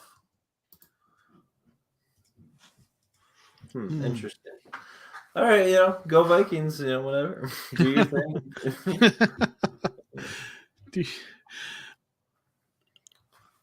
All right, so I'm sorry. So you think it's Jordan Davis? You know what, Rashad? You've convinced me. I think it's Jordan Davis too. What do you think, Zach? I'm thinking Kyle Hamilton. I was gonna say my bad. Kyle Hamilton? Or do you? What? I'm sorry. What, Rashad? Oh no, my stream was kind of chopping up a little bit, so I didn't catch any of that. I just said you're going with Jordan Davis, right? Mm-hmm. Yeah, I'm going with Jordan Davis. You've convinced me. I mean, I could see it being Hamilton too. I mean, those are two. I think like when you look at them, it's not good. He's been so right. Who's been right? No, I wasn't right last time. So let's see. How am I doing so far? The one I'm worried most about here is Andrew Booth. I don't know that he's going to go as early. And now I'm wondering if two quarterbacks are going before the Cardinals pick. So could you break this down again? So what do the colors mean? The red were the ones I thought were certain to go, like top 15-ish, definitely going to be gone. Or the red were top 10, the orange were I thought would definitely be gone. The yellow were most likely to be gone before the Cardinals picked. Obviously, I was wrong about Olave. The green are the ones I thought the Cardinals would probably pick from amongst. Mm-hmm. So I'm already wrong about Olave. I did this a couple weeks ago, so obviously some things have changed. So Olave is the one that I think I've been wrong about at this point. A guy that I didn't think would go this early, who did. So I'll check in on that as we get a little further out. But I'm already got one that I missed on. But next year maybe I'll wait a little later to do that video because so much changes. Yeah. Man, oh man. Are you already missing mock draft Mondays? I'm torn. I miss it, but Well, I'm glad to hear that. I mean, I really enjoyed it, but I'm glad the draft's here. I'll just say that. So yeah. But I'm going to be up late tonight doing a video about whoever the Cardinals pick, unless they trade out of the first round altogether. I thought about doing a video of like Rams fans' reaction to the first round of the draft. So the Rams didn't pick anyone. Great. Right. Mr. Ronald's he's going to miss the simulators. Yeah. Doing all the mock draft simulators.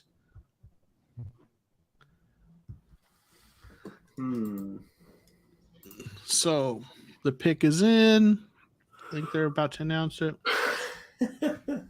I think this is a good example, though, of like what it might take to just move up a couple of slots. Like if the Cardinals did do it, a fourth-round pick and then two, which we don't have. Picks. So obviously we don't have that this year. But next year, I mean, maybe a team might take like a fourth next year and maybe a couple of sixth-round picks this year. Maybe, yeah. Something like that. Do you know who? I'm just thinking about this. Do you know who, like, with the Lions making that trade, do you know who has really like no more excuses at all? Is Jared Goff. Like I thought last year was an important year for him, going from a starting quarterback to a career backup journeyman. I feel like because of his contract, the Lions are giving him this one more year to kind of do something with it. But if Goff doesn't ball out, I think he's heading the way of journeyman. Yeah, I mean, I think when they traded for him, he was already kind of it was already sort of a high what's kind of a luxury bridge quarterback, right? He was Yeah. kind of high-end bridge with a chance to be a long-term starter if he really showed something. Nick thinks it's going to be Burks. They're about to announce it. If he's going to be the guy there, he's got to show something, right? Mm-hmm. Mr. Moto, do you think where do I rank Goff out of the 32 quarterbacks? I think he means Goff. Yeah. Yeah. Oh man, that's a tough one. Maybe it's easier to ask which starting quarterbacks do you think he's better than? Yeah, I put him in like the 27 to 29 range. Like the thing is like he can have a game where he is a like top 15 quarterback. Mm-hmm. It's just consistently he can't do that. And yeah, he again, I wish him well. I will always cheer for him unless he's playing the Rams. But I am glad that he is not our quarterback anymore. Yep. Well, they just announced the pick, so I've seen who it was. So. Oh, yep, I see it. Okay. Yeah. Godzilla. I'm kind of sad about that pick, man. I really wanted him. Yeah, dude, he would have been great for the Cardinals, but I'm not shocked. I knew, I had a strong feeling, that is a big man. Yeah.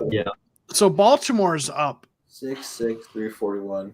I could see Hamilton in Baltimore. Dude, Yeah. Baltimore always just sits there, and they take the guy who slid, who everyone's like, what a great pick, and they're right. They draft well because in part of that.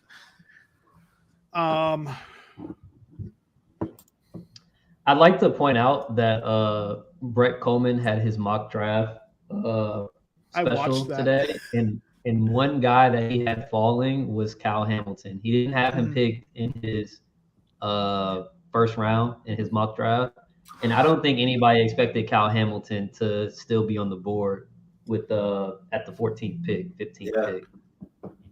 Yeah.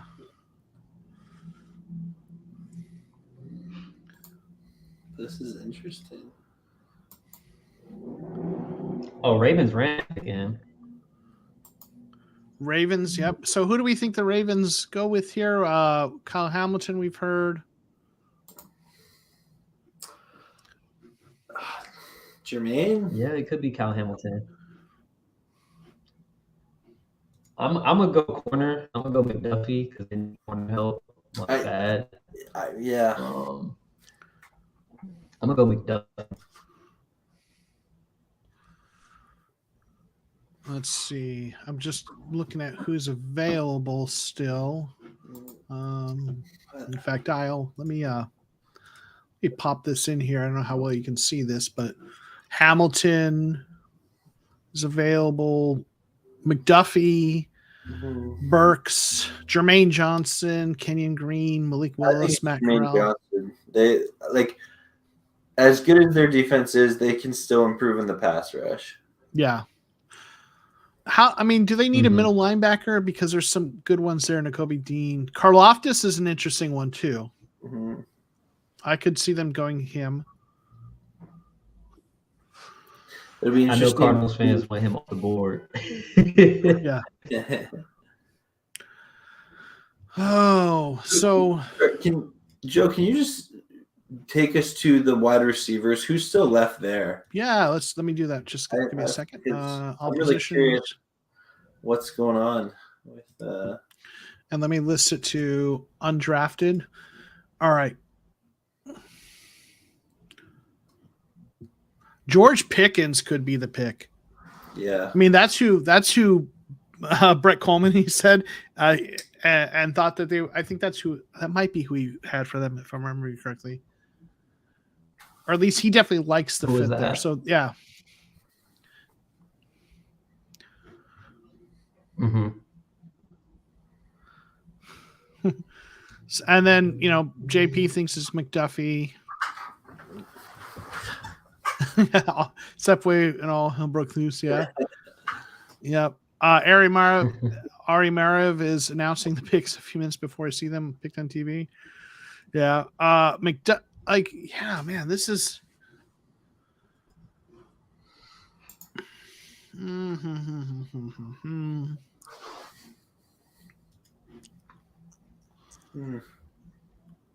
So I don't know, man, I'm torn because Hamilton would be a really Baltimore pick, right? Yeah, it would be. Yeah.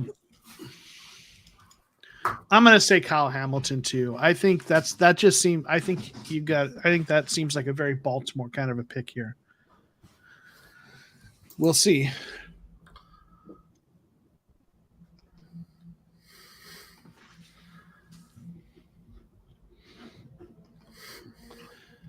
Suns are up 101-100 with 2 minutes and 35 seconds left in the fourth quarter.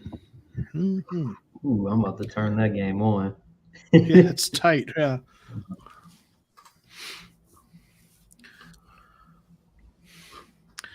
Singleton thinks it's Penning. I mean, I could see that.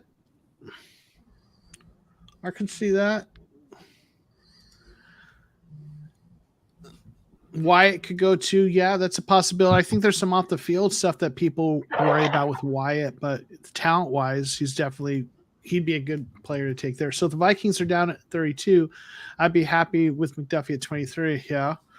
I mean, I know some people, again, don't want the Cardinals to go McDuffie, but I think McDuffie's a really good cornerback. Some people worry about his length. Is he a slot corner?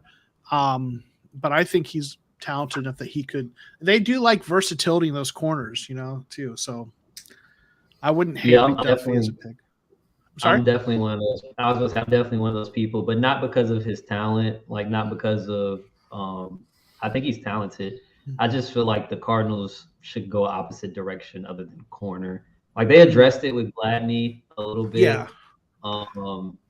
And I think that's enough for you to say you don't need to go round one cornerback.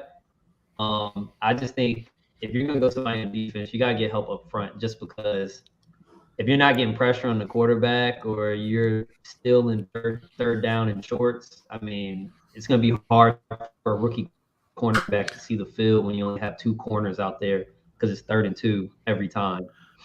Yeah. I mean, I would say someone's saying Cardinals just traded picks. Oh, is that true? Uh-oh. Are we getting a reaction from Cardinals fans live on stream? I'm trying to get a. Uh-oh. Joe, your heart rate just went up, didn't it? With the Ravens. Whoa. And Wait, I don't see where the Cardinals pick is at. Did they trade out of the first round? Baltimore's at 23. Let's see. No, really? What happened? Is that true? Is this true?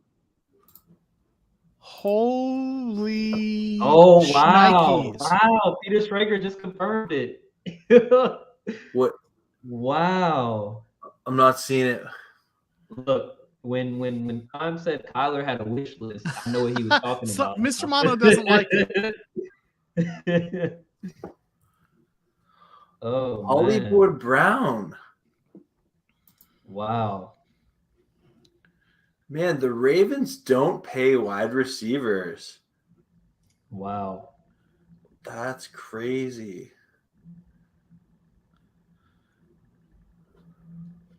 Wow. Any idea what the Cardinals gave up for him? I'm still trying to get details here on Twitter. Okay, I'm following the Ian Rappaport tweet. Holy shnikes. Okay. Robert is not a fan of that. Yeah. Kyler's going to be happy to get his old receiver back. Mixed feelings. So there's some mixed. Yeah, he's. I love that. Well, I guess I'm not doing a video profiling the Cardinals' first round draft pick tonight.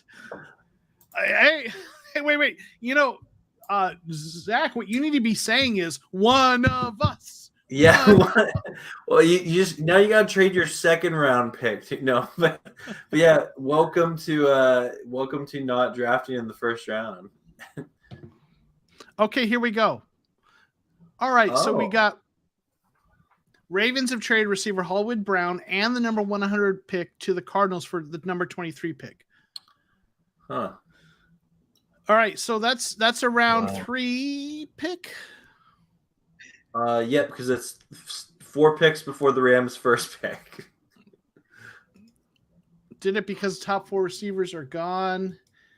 Dow, are we happy? I don't know. I'm still processing it.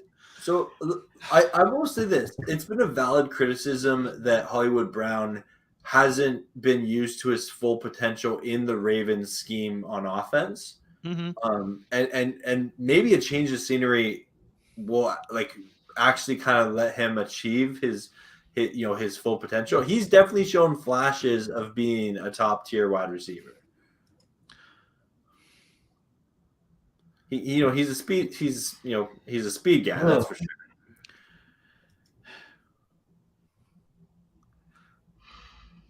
Interesting. Man, That's I'm earlier still than processing. Texans just picked someone that I thought would go later. Oh, they picked a guard. Huh. And then we got Washington again here. I mean, JP, I think, shares a sentiment that a lot of Cardinals fans. I'm not one of these people who says trade away our picks because we can't draft or whatever. I think I'm not. That's not my mindset. But I know a lot of Cardinals fans feel like this, that they don't trust Keim with the draft, so trade for good players. I like Marquise Bennett for 23. I hear you. We did get a 3rd round pick back.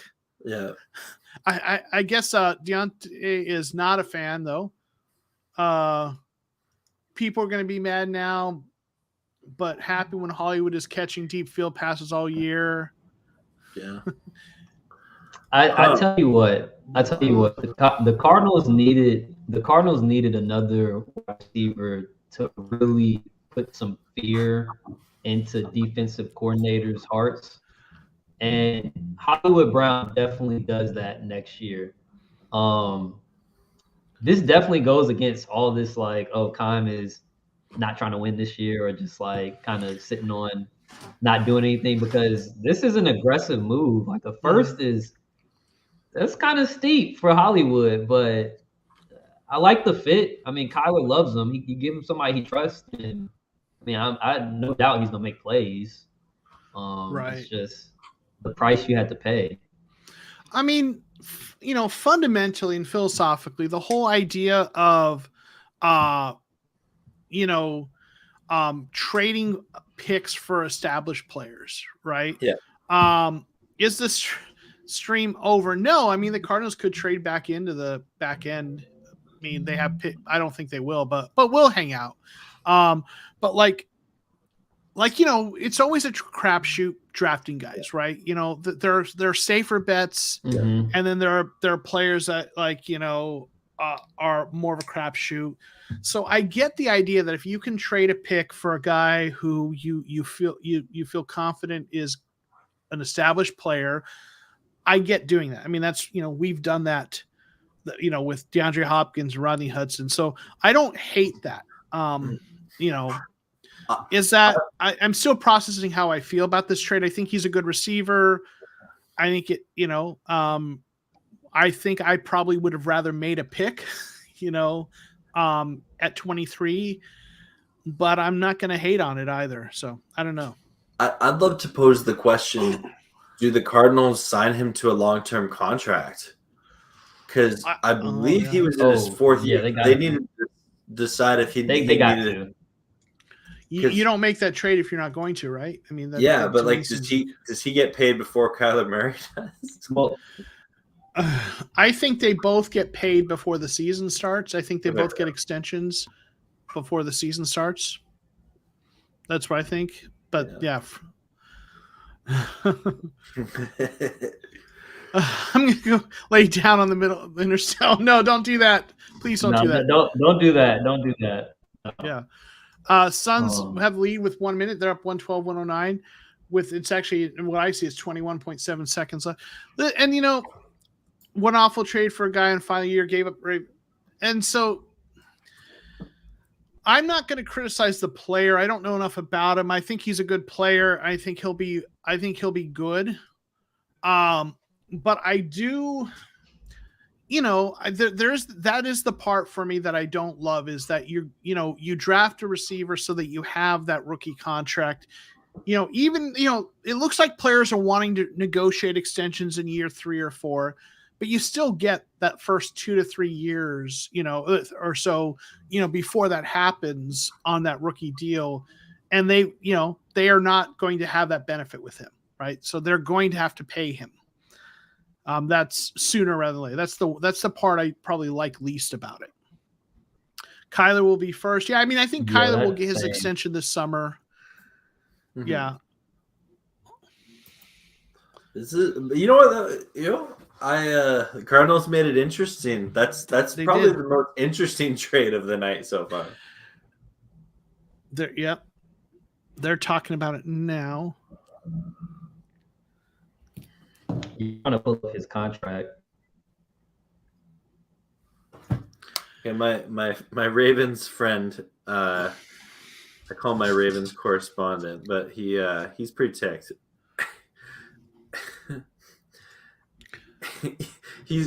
Ravens fans are not happy about this trade. They're like, who's Lamar going to throw the ball to? Well, I was about to say, I have a friend he's a Ravens fan also, and I mean he's actually ecstatic because they don't have to pay him now, and I mean they get a first round pick, and they drafted Rashad Bateman last year. Right, that's true. They have another receiver. But yeah, it looks like he's due $2 million this year, and you have a 5th-year option. So obviously they're gonna go on with that. I mean, technically you have 2 years to pay him. I mean, you could lower cap hit next year if you extend him. Not that bad.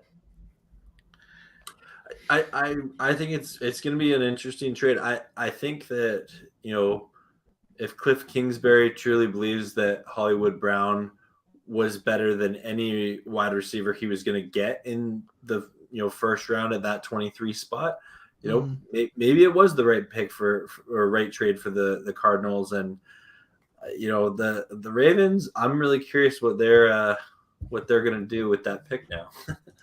Looks like another trade in the works. And by the way, there's a draft going on. Washington. Yeah. Oh, there's a draft on. Yeah. Whoa. Yeah. Jahan Dotson just went to Washington Commanders. Oh, the receivers are going off. Yep. Now this might raise some eyebrows with Cardinals fans, depending on what they gave up. Because if we could have got AJ Brown, I wonder what's involved in that trade. Yeah, depending on what they gave up, some people are going to be upset if we could have got AJ Brown. Yeah, I have a feeling that Hollywood Brown, the Kyler connection probably made that. He probably really wanted his former college teammate, right? So yeah. So Philly gave up the 18th overall pick and a 3rd round pick for AJ Brown. This is per Diana Rossini. Say that again. I'm sorry. The 18th pick and a 3rd round pick per Diana Rossini. Okay. So they gave up more than we did to get him. Yeah. I mean, he's, AJ Brown, I think, has been a better player thus far, but I will say this about like the whole Marquise Brown thing to some Cardinals fans. I know like this isn't how I feel personally, but I know a lot of Cardinals fans share this opinion that Steve Keim, his track record with drafting in the first round isn't necessarily that good. But his track record with trading picks is good, and also his track record with mid-round picks, specifically the 3rd round, is pretty decent as well. So you come away with a 3rd round pick, which maybe he can work some magic again. And I mean, you trade for a player that is going to mesh well with the quarterback and your head coach. It seems pretty good, honestly. It seems pretty good. Yeah. I mean, yeah.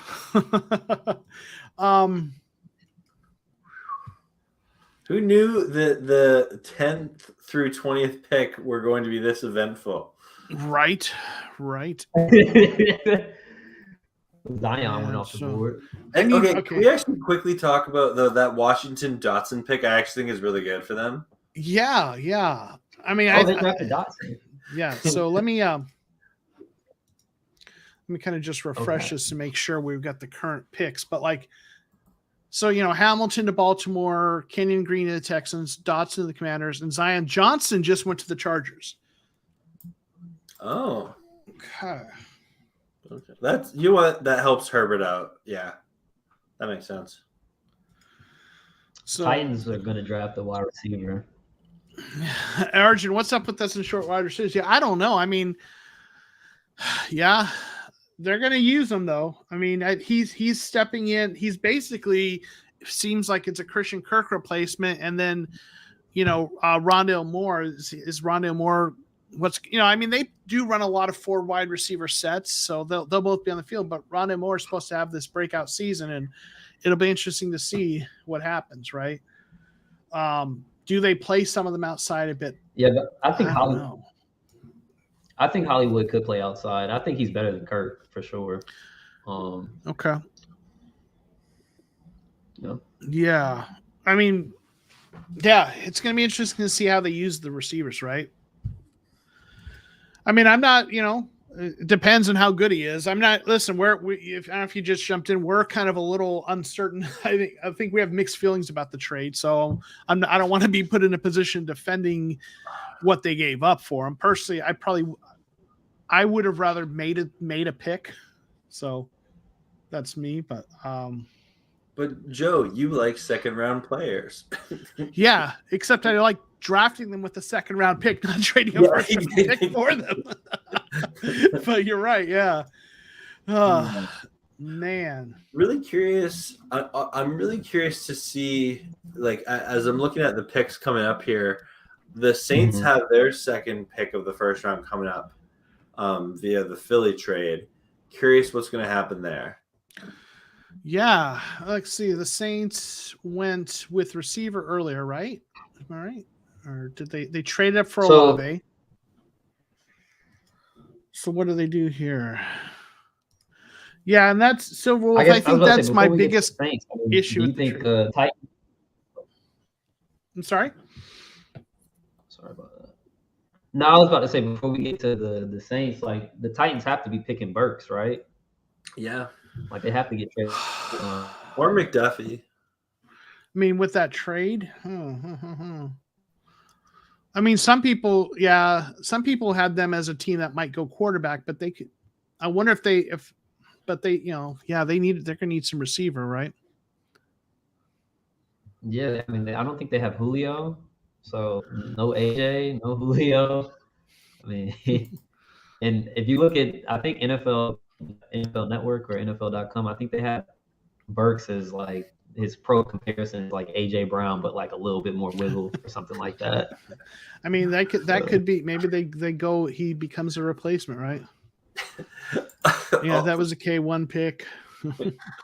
all the Rams fans right now on Twitter are tweeting out that Robert Woods is now officially the number 1 wide receiver in Tennessee. Wow. Oh, by the way, Suns won. Congrats. And I think that wraps up the series, right? All right, Suns advance. So yay.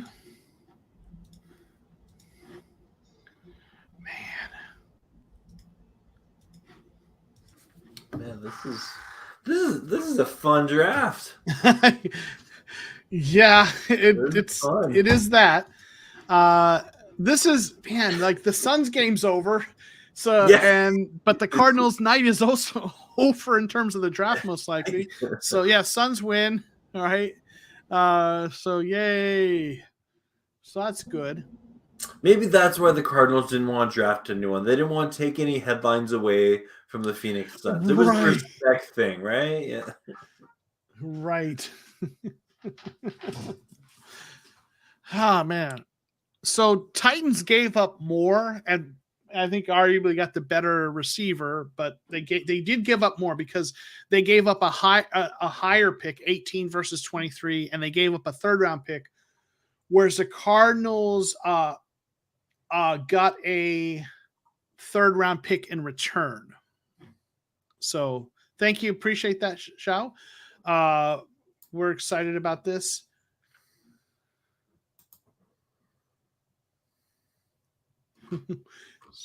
So, oh man, they're tweeting. Ian Rappaport tweeted out AJ Brown's new deal. Oh, it's 4 years, 100 million, 57 guaranteed. Thank you, Suns Cars fan. Yeah, go Suns. You like the trade by the Cars, okay? I think we just lost Rashad. Maybe he'll jump back in. Oh man, who won that trade? Whew. Yeah,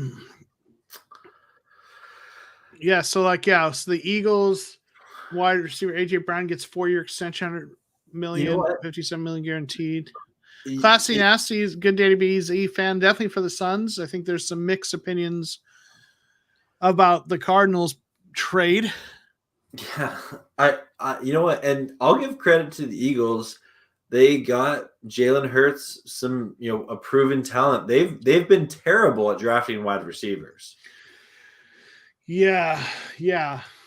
So getting a proven wide receiver for them maybe is the way to go. Yeah.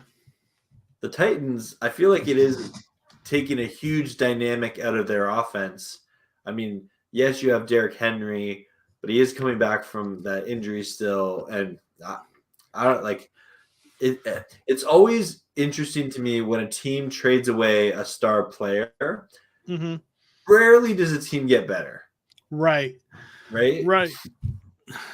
So, did you see Treylon Burks just went to Tennessee? So, and Rashad just said he'll be right back. Interesting. I'm getting in the Discord. What do I think about that? Still processing it. Interesting. Huh. Okay. Wow, Treylon Burks. Okay. So, yeah. So, okay. I'm still processing what I think. I don't like giving up. Getting a third back softens the first round pick a little bit. Yeah. It's so that, it's nice getting another third round pick. I love those day 2 picks. Hoping he'll excel as number 2. I think the potential is really high. I think Mark Jackson's jumping on. You know what? Let's have this conversation. I'll give you this outside perspective. So now you have DeAndre Hopkins, Rondale Moore. You're adding Hollywood Brown there. You have Zach Ertz, AJ Green. That's a deep receiving core. That's a potential top 3 wide receiving core if everyone's healthy. Yeah, see you, JP. Thanks. Really appreciate that, man. Appreciate you jumping in here. Oh, enjoy your workout. It's overall, objectively speaking, really good receiving core. He's saying Hollywood or Burks though, and Burks was gone before Burks just went. So we wouldn't have been able to get Burks. Right. So Kirk was good with K1 now. Imagine Hollywood, so yeah, that's, I think he's going to be good. I think he's going to, so I don't know. I think there's a lot of mixed feelings, but Mark Jackson Peo. Hey Mark, how's it going? Yeah. Man? So, but but don't ask this question. Would you rather have had Treylon Burks? But Burks went at number 18. Yeah. Right. So here's the thing, like Jahan Dotson's gone, Burks is gone, and I have if we are drafting a receiver in round 1 with all those guys that are gone, unless we're trading up, maybe Pickens is still there, but he might go before 23. Like, I think here's what I think at this point is I think this trade was the Cardinals seeing the writing on the wall that all these receivers are going to be gone. We are still 4 picks from where the Cardinals were going to pick, and I could see Pickens being gone. Yeah.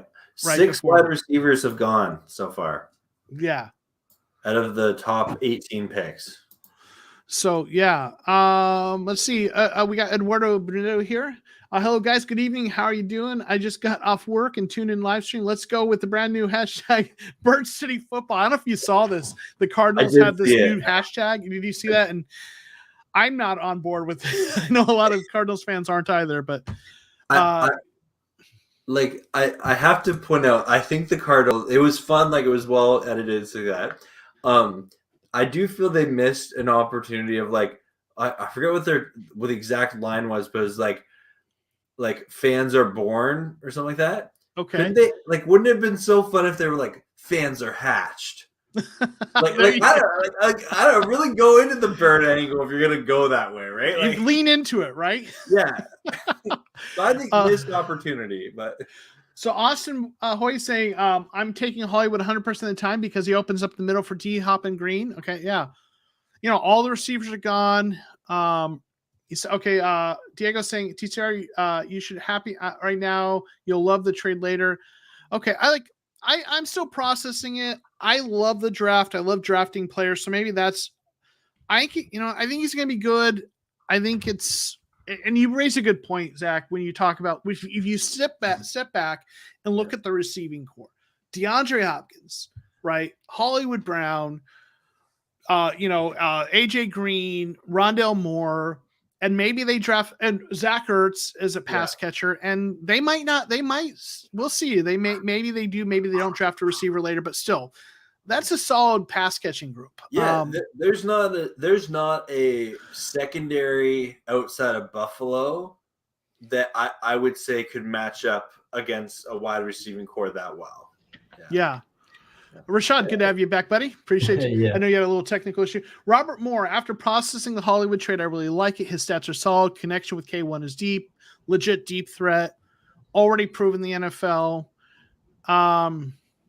Now should we trade up from 55? I think that's our next pick. I'll tell you what. I mean, they're going to have 3 compensatory picks next year, projected to be rounds 3, 5, and 6. And I've been on record repeatedly saying I don't like trading up in the first round unless you're going after a quarterback. I've been opposed to that. But I don't hate maneuvering up and down the board on days 2 and 3. And if the Cardinals, let's say they want to take pick 55 and I don't know, a 4th rounder next year or something like that to move up early 2nd round, I don't hate that if especially depending on who's there. And also remember, like when these wide receivers are going off the board, like hotcakes, the reality is not all these wide receivers, the majority of them will not pan out to be like worthy of the first round pick status that they've been given, right? We are seeing wide receivers be overdrafted right now. Mm-hmm. Yeah, I mean, there's pros and cons because the pro is like you're saying, you get you've got a guy who you've seen what he can do in the NFL, right? And you look at Baltimore is not a receiver friendly offense, right? No. So Receivers he's coming to like everyone with a quarterback he knows, and he's already shown to be a decent receiver there in Baltimore. So the hit rate, but the negative is what we talked about earlier, where you're paying him sooner, right? Zhao's asking, are we getting an edge rusher or corner in the 2nd round? I think edge rusher, and they might trade up for one. With this run on receivers, edge rushers haven't gone as early. So, I think I could see them. The guy they really like is Logan Hall out of Houston. And I could see them trading up in the 2nd round to get him. And I think edge, right. And, Robert Moore says that. I agree. And then, Mark Jackson saying trade up and then get a cornerback or edge or offensive line. McDuffie, man, he's falling, but I think he'll be gone. We'd have to trade up, trade back into the 1st round to grab Elam. Maybe. Personally, I think that they really need an edge rusher. Rashad, you made the point earlier, and I've kind of said something similar in the past. That signing Gladney gave us another stability. Like he's a former first round pick who only played 1 year thus far, was uneven, but rookie cornerbacks are that way. So we've got Marco Wilson and Jeff Gladney as our developmental cornerbacks. So we could draft another guy to add to that group, or we could sign a veteran. We could bring back, Robert Alford. So cornerback to me, and I'm with you, I think you said this earlier, I'm not as pressed to draft a cornerback early. I think edge is the bigger need. And then they need to get some offensive line help, because I talked about this in one of the videos I did, and I know other people have talked about this. Peo, you got to go, buddy. I just saw your message. I didn't want to interrupt your thought. I'm not in a rush, but I'll finish this point. They have in 2023 only 2 of their current offensive linemen are under contract. Right. So they need to add some depth. So, but Peo, man, thanks for jumping in. It's always a pleasure to hang out with you. Yeah, it's been the pleasure has been mine. Thank you as always. And Rashard, it's been great to talk with you on draft night. Yeah, well. I hope you and the Cardinals fandom can celebrate this kind of out of nowhere trade. Like, no one predicted this in their mock draft. Yeah, I mean, Kime alluded to it in his press conference before the draft, saying that he talked to some guys, and if the board fell how it fell, maybe he'd be willing to trade for a veteran player. Like he mentioned that. So, I do have to get going, but blessings on you all. All right. Shameless plug. September 8th, I am doing an 8-hour charity live stream to fight food insecurity. So if you come on over to my channel on September 8th, I know it's a long ways away. I would love people to come to that. Message me when it gets closer. We'll have you on my channel. We'll promote it for you. We'll get that pumped out there for you. Thank you very much. Have a great day, everyone. Happy All right, see you, buddy. Appreciate you. Karlaftis is still there. My take on, I know there have been a lot of Twitter, I don't dislike Karlaftis as a player. I just think he's the kind of power rusher you usually draft in round 2, not round 1. So from my, I've kind of been I kind of had some kind of debates with folks on Twitter on that one but I don't dislike the player. I just didn't want him at 23. Clearly, we're not taking him. Yeah, no, taking him. So I like Karlaftis. I think a lot of fans get caught up in what he is now, and I guess they have a hard time with seeing you talk about this a lot. A lot of the draft is drafting players and their projection, and I feel like he still projects as a quality edge guy. I mean, he was 18 in college, balling out, and if he didn't get hurt his sophomore year, similar to Rondale Moore, and it's funny they went to the same school, but his freshman year, he had a crazy year, and then he got hurt his sophomore year, and then he came back his senior year, and his production wasn't necessarily there, or his production was there, his numbers weren't necessarily there, but he was one of the best edge rushers in all of college football. There was a stat I saw. It was Will Anderson, it was Kayvon Thibodeau, and somebody else, and then George Karlaftis in terms of pressure rate over the past 3 years from the edge position. And I think he had something at 14% over 700, 800 snaps at the edge position pressure rate. So I think he projects pretty well in the NFL. I wouldn't mind him. Yeah, I mean, the advanced stats kind of favor him, even though the sack production wasn't necessarily high. Good against the run. He's just more of a pure power rusher, which is kind of what we have with Marcus Golden, I feel like. So he's a little bit in that mold. So he'll be a good player. I just didn't want him at 23, right? So just to get everyone caught up, you're probably watching the Saints took Trevor Petting, a tackle. They needed one, so it's not surprising. Steelers are on the board. They're about to make their pick. Underscore likes the trade. We've been going back and forth, and we kind of talked ourselves into it. I guess Aaron does not like the trade. I sense maybe I'm just kind of inferring here a little too much. Yeah, I mean, like I told you, I like the trade. I mean, it took a minute for me to process it, and I'm still gonna be processing it.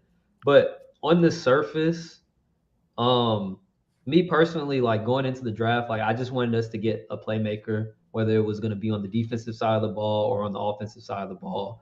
And with all the receivers going off the board so quickly, if the Cardinals had up in their mind like, hey, it's receiver or bust in this draft, then this was a good move. I mean, you get a guy like Hollywood Brown, and and you also acquire another third-round pick that you could use that to move up in the second round if you want to, or I mean, take somebody there, and it's a top 100 pick. So hopefully, a top 100 player is there on your board. Yeah, really interesting pick by the Steelers here. Let's see who they got. Mark Jackson says Kyle needs to be fired for other reasons than this trade. Okay, fair. All right.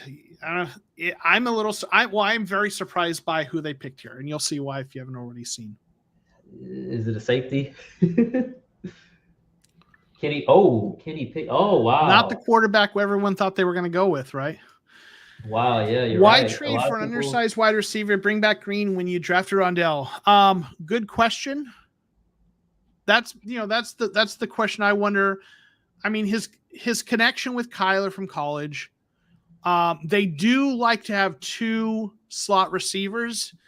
The big question is, what does this mean for Rondell Moore? But they do run a lot of 4 receiver sets.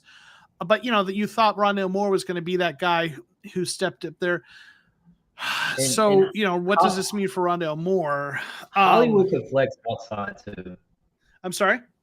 Hollywood could flex outside too. Yeah, he can. I mean, and they did do that a little bit with Kirk too. Underscore says for depth, but man, for a first round pick, you want more than depth. Oh, but I mean, I lean towards liking I'm 51-49 on it. I guess I don't hate him. Hollywood Brown is Antonio Brown's cousin. Okay, yeah, interesting. Yeah, he is.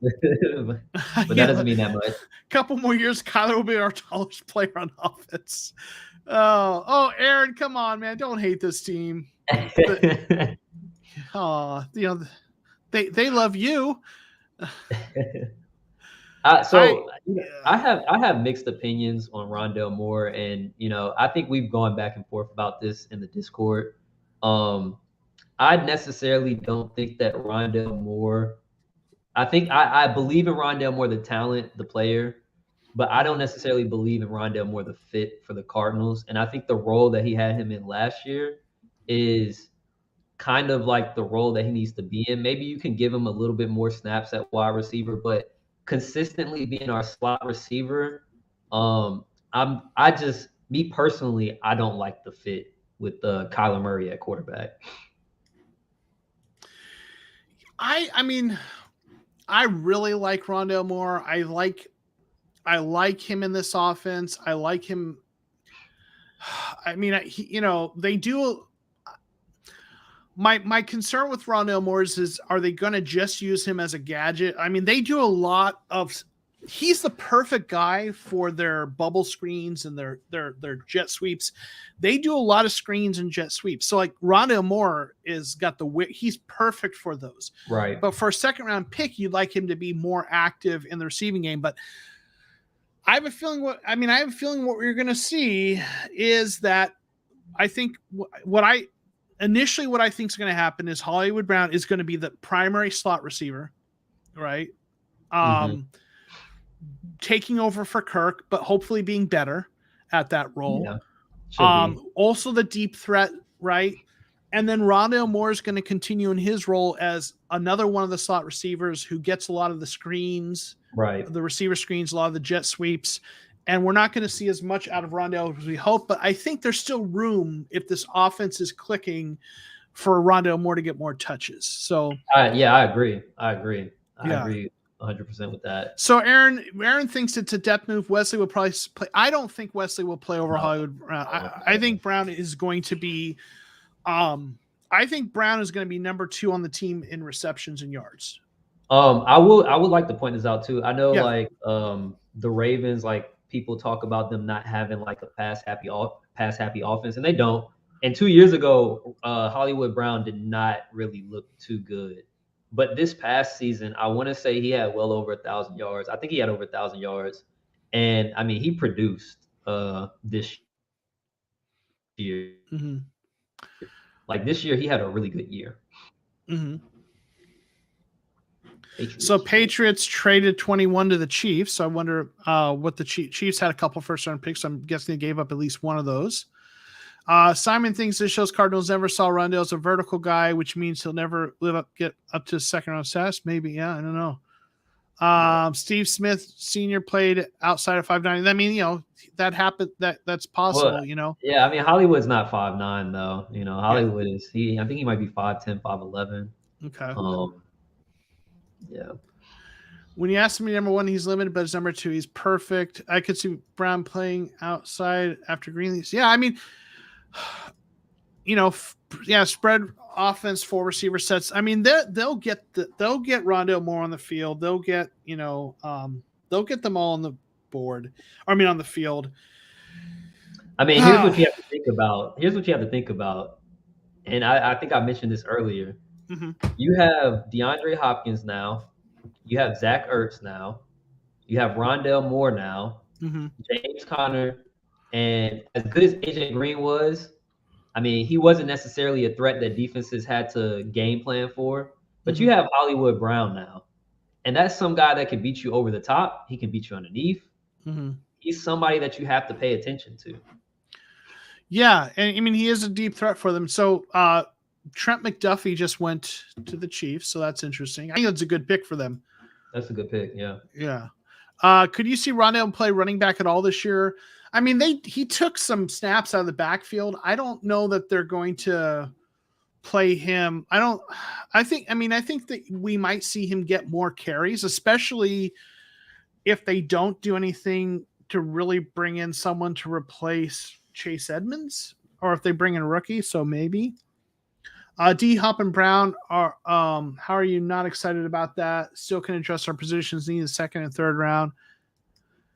So one of the third round picks will be, it might, yeah, it could be. I mean, I could see that. I think they'll take a running back, but if it's a rookie running back, maybe do some of the touches that Edmonds got last year, instead of giving those touches to a rookie, maybe Rondale Moore gets some of those. Yeah. Because Edmonds was a vet, right, who'd been in the system for years. So we'll see. It'd be interesting to see what they do with that. I mean, I could see obvious third down situations, like third and long, like I'm talking 3rd and 12, 3rd and 15. Mm-hmm. I could see Rondale being out there in the backfield when you're in a passing situation. In some plays, like not all the time, but like in some formations, he could be out there. Right. So Packers are on. So we haven't talked about picks in a while. What do you think the Packers are doing here? Oh man, wide receiver, right? Who did the Titans select, by the way? The Titans took they took Treylon Burks. Okay, they took Burks. Okay, that made sense. I mean, if they didn't take Burks, then those fans are going to be upset. Yeah. So Packers, I mean, they don't historically go receiver in the first round. I mean, is Jermaine Johnson still on the board, or did he get taken? I think so. Man, Jermaine Johnson, maybe the edge rusher. Who? Pickens. Pickens is probably the best receiver on the board right now, right? I mean, Watson. They could. Watson is a possibility. They like George Pickens. My dad hate that Chiefs got McDuffie. All right, yeah. So Jonah's dad is a Broncos fan. Again, a good friend of mine. Okay. So I imagine maybe he. I mean, they have Surtain. Yeah, well, maybe he just doesn't like that there's a good cornerback that they're going to have to play against, right, in the division, right? Yeah, Burke's better than AJ. It's hard. I mean, we don't know yet. It's not proven, right? I mean, I wouldn't say that Burks is better than AJ. I mean, I think the comp is definitely there because, I mean, they did the same thing in college to the extent. Yeah. So Johnson's still on the board. The fact that he's still on the board makes me salty. Yeah, I mean, well, if the Packers don't take him, then that means the Cardinals could have. But I mean, I don't know. And I know we talked about this a couple times, but like the way these receivers have gone off the board, that makes the trade a little more palatable, you know. Right. Shad on the tape, he knows.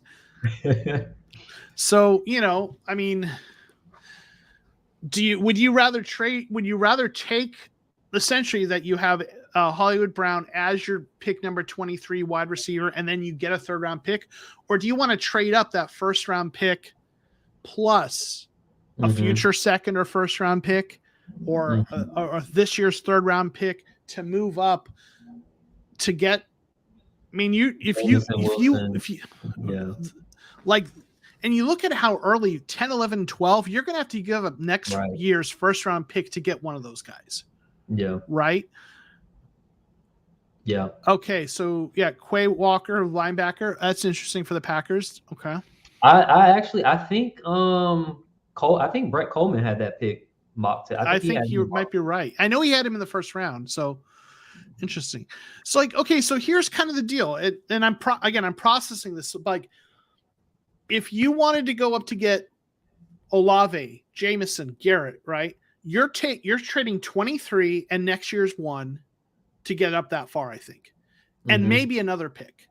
So the question you have to ask yourself is, would you rather trade this year's 1 plus next year's 1 and maybe another pick to get one of those receivers who we don't know who they are yet, right? Or trade this year's number 23 and get back a 3rd round pick to go after a guy we know who he is? I mean, you basically traded back. Honestly, I mean, you acquired a pick, right? So, and then you still drafted, quote unquote, somebody. You got a receiver in the trade. So, I mean, I think it's a good move. Yeah. So the AZ Sports Fan is hating the trade, I'm guessing. Cardinals are projected to have a 3rd round comp next year because of losing Christian Kirk. So yeah, they're supposed to get a 3rd, a 5th, and a 6th next year is the projection, right? So, you know, is Johnson we're trading 2023 1st round pick, right? Johnson, Jermaine. Who are you? I'm not Robert. I guess I'm not. Oh, you're asking. Okay, Jermaine Johnson, the edge rusher. Is it worth trading next year's 1st to move up here to get him? I don't think so. I mean, he's a good player, but I'm not a fan of. I'm not a fan of trading 1st round picks to get, you know, to move up to here. Cliff is on the Pat McAfee show right now. I have to check that. Yeah, so, you know, Brian says Jermaine is good. Don't think he's worth it. I don't think so either. Yeah, no. I wouldn't mortgage a future 1st round pick. The Ravens traded the pick to Buffalo. Baltimore's moving all kinds of okay. Yeah, I wouldn't do that. I wouldn't trade next year's for this. Yeah. At most, I would trade like maybe a future 3rd to move up in the 2nd. Like at most, that's what I would do.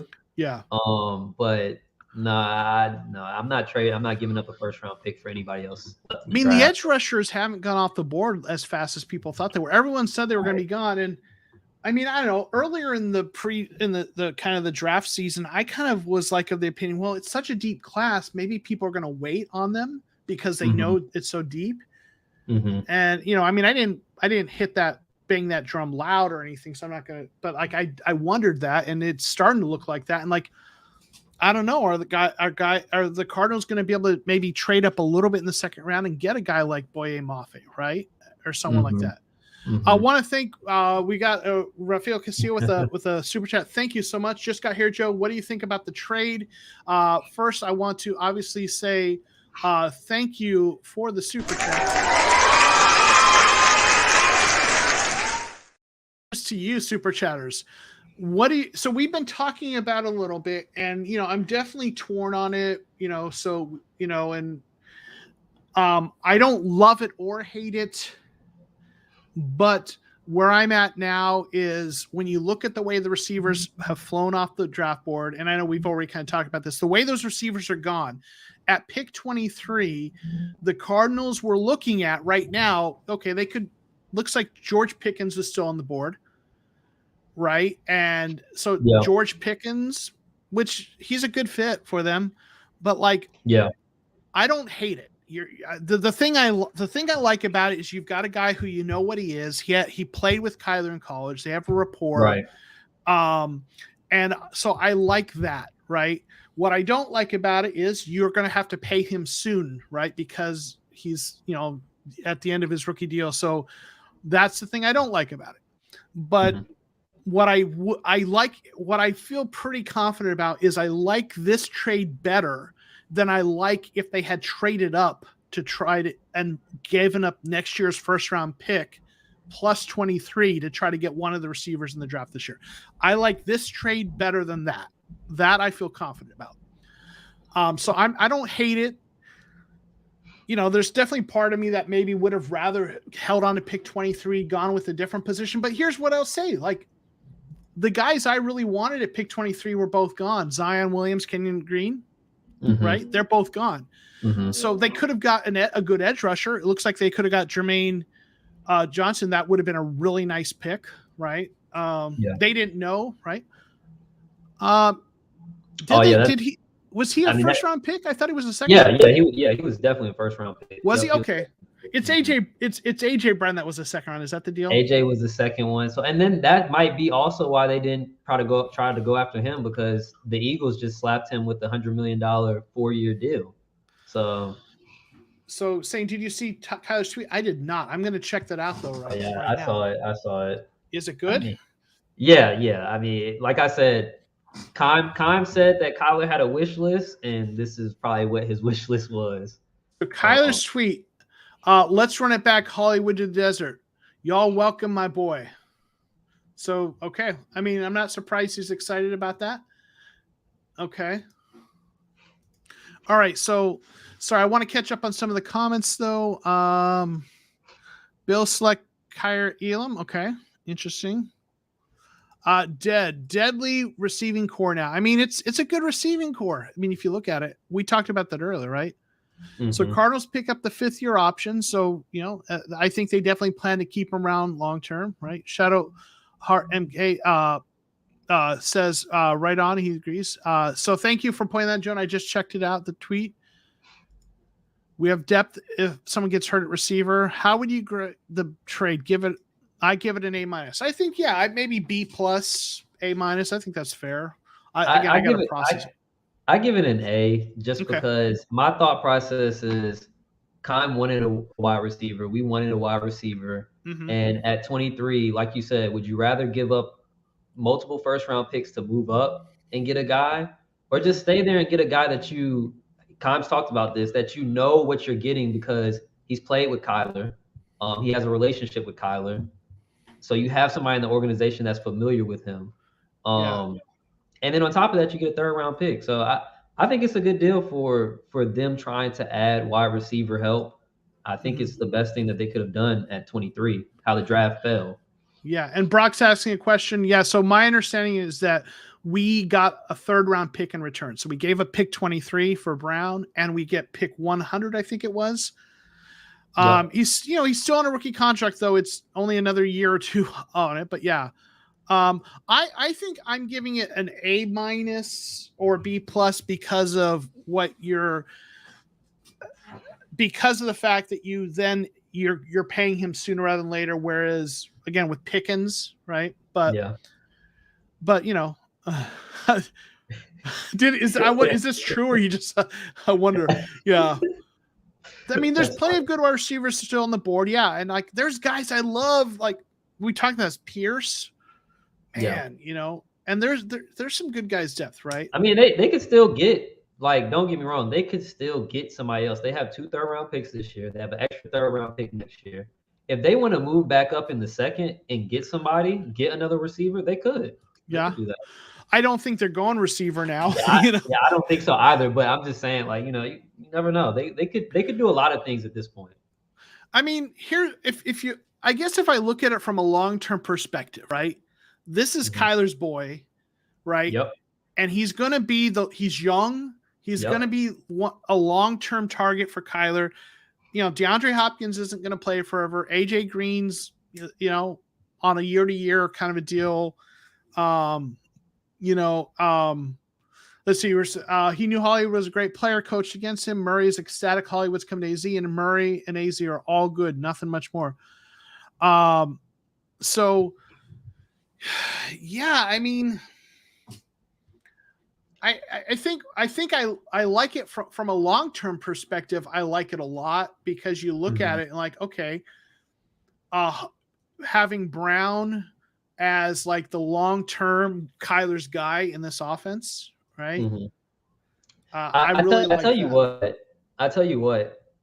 If anybody had any questions about whether or not Kyler is like this franchise's quarterback, I think this trade kind of puts that to rest, at least for the time being, because Kime basically said, hey, we're going to go out and get your guy. Like, Hollywood Brown is your guy. We're going to go get your guy for you.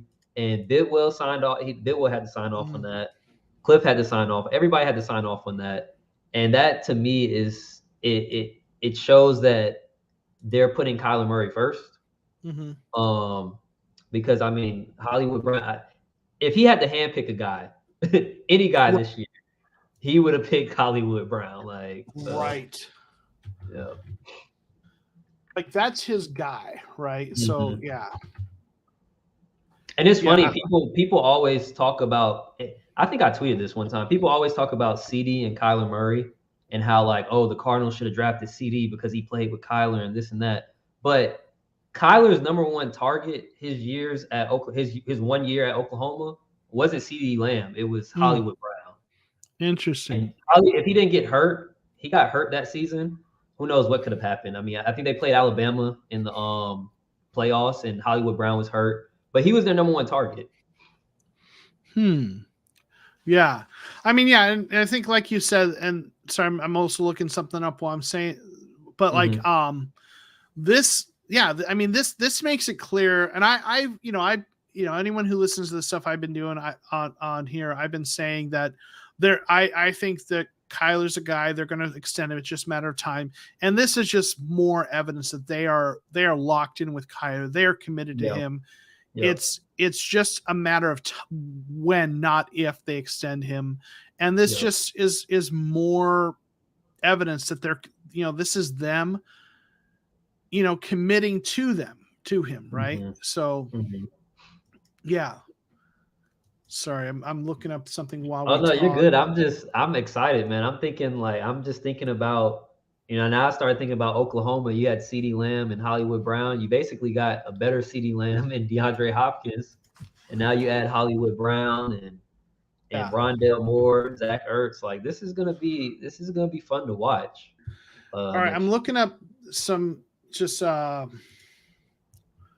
okay, let's see. I'm sorry. I'm looking up. Someone asked for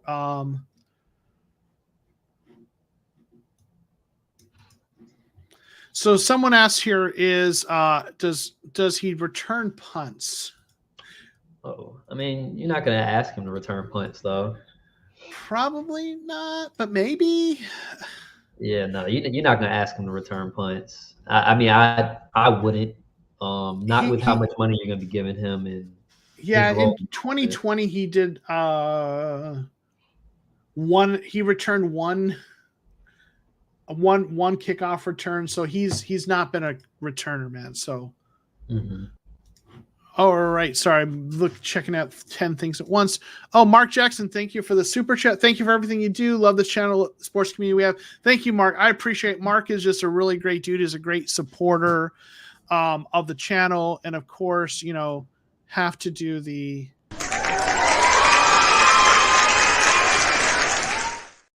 thank you, Mark. Great dude. Great. Really appreciate it. Real quick. Sorry. Okay. Robert Moore's got to jump off. Hey, thanks for hanging out with us. We appreciate that. So yeah. Brian, I think the worst part of this, well, the first round ones were for nothing, right? Yeah. Yeah. So Tyler Smith, offensive tackle out of Tulsa, went to the Cowboys. Oh, that pick makes sense, but it seems like it's a reach too. But like it makes sense because Jerry Jones loves him some Texas dudes. So Yeah. even I think Tulsa's in Oklahoma, but they're Big 12, that or kind of that conference. A lot of players from Texas go to play for Tulsa. So yeah, for Zhao, the third round pick tips the scales for him. So yeah, I mean that's not insignificant, right? Yeah, and then of course we use that 100th pick on Matt Ariza, and that just all of a sudden makes it, so. Yeah, the tackle from Tulsa, I mean, he was mocked by a lot of people or projected a lot of people to be a first rounder. So, I don't, Tyler Smith, so I don't hate that. So Baltimore's on the clock now. I don't know. Is this where they go? Do they go Pickens here? Is Jermaine Johnson still? Ooh, they available? might. He's still there. Maybe they do go him because he slid this far. Yeah. But I'm telling you, they really like Rashad Bateman. Yeah. Rashad Bateman was pretty good last year in the minutes that he played, and going down the stretch of the season, like he was producing a lot more. So I don't know. They could go wide receiver. Yeah, I mean they could get them some receiver help on day 2 or 3 and go somewhere else here. So that makes sense. They're not a big high-powered receiver, kind of driven offense. They've got Andrews at the tight end spot who they like, and Bateman. So we'll see. I mean, I could see them going Pickens, but yeah, I don't know. Oh boy! All right, research time. Waiting for Giacomo doing a video. In someone said that in Discord. Yeah, you're gonna have a lot of footage. Yeah, I got to think about what I guess do a video about the trade, and it's a different video than I had kind of anticipated. I kind of anticipated doing like a draft, like player comp kind of video. And, well, the player comp for Marquise Brown is Marquise Brown, so right, it's going to be different. Now you're going to do some film review. I tell you what, the one play that sticks out in my head about Hollywood Brown, and Cardinals fans might remember this, Kyler's rookie season. We went on the road to play Baltimore. I think it was week 2, maybe week 3. And we had a chance to win that game. But Lamar Jackson made a great throw down the sideline to Hollywood Brown to ice the game. I think it was like a 40-yard completion on the sideline, back shoulder catch to ice the game. That play really stands out to me. Interesting. About Hollywood Brown. Yeah. Gonna have to think about that one. Yeah. I mean, I think the video is what, I think probably, and I'm just thinking through what a video is. It probably is weighing what some of the stuff we talked about here, right? Weighing what the alternative was, trading up, giving up a future first round pick for a guy who might be better, but also might be a miss versus a guy that Kyler wants and what this means, and looking at what he can bring. Yeah, that's a good thought. Yeah, I am with you though, Diego. Tomorrow when we actually get to pick some players, right? Yeah. So okay, and Austin's talking about probably the play you're talking about, right? It was a wheel route up the right sideline. I was taking. Gavin remembers that. Yeah. Right? Yep.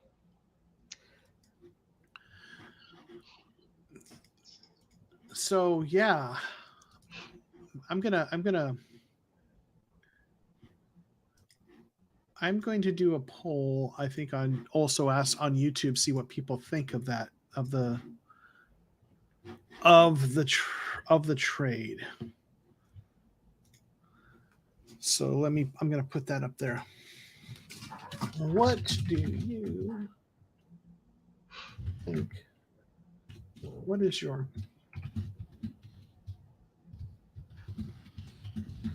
Arizona Cardinals trading pick 23 for Hollywood Brown? Love it.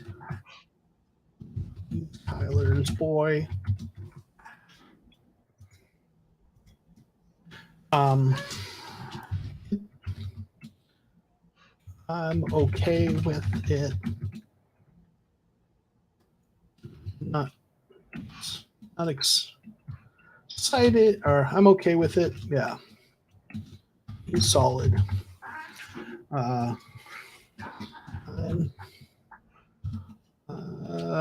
Lukewarm on it. I don't like it, but I do think he'll be good. Actually, I'll just take that. So I think somebody said, love it, AJ Brown is better than early rookies just starting out. Yeah. I think World Peace, we actually got Hollywood Brown, so not AJ Brown, Hollywood Brown from Baltimore.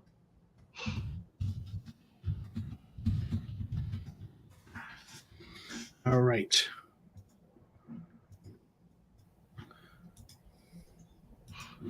All right, I am posting a survey. All right, sorry, I just wanted to get a survey up, see what people think about this. All right, so let me get back into the chat. Thanks for commenting. All right, so let's see. So Gavin's saying second round go pass rusher, third offensive line, third defensive line. I don't hate that. Get like if you can get like a guy like Perry and Winfrey in round 3, you know, and then yeah. Let's see. World Peace, love it. AJ. Well, so yeah, you were pointing out it's Hollywood Brown, but yeah, meant Hollywood Brown, but you still love it. It sounds like, right? Okay, yeah, yep. I'm guessing, yeah. Wow, man, Hollywood Brown, yeah. Jordan P, what do you think of it? They didn't trade up for the receiver you want, but they did trade and get a receiver. So I'm curious what you think. You and I have kind of some different opinions on some of the things going on.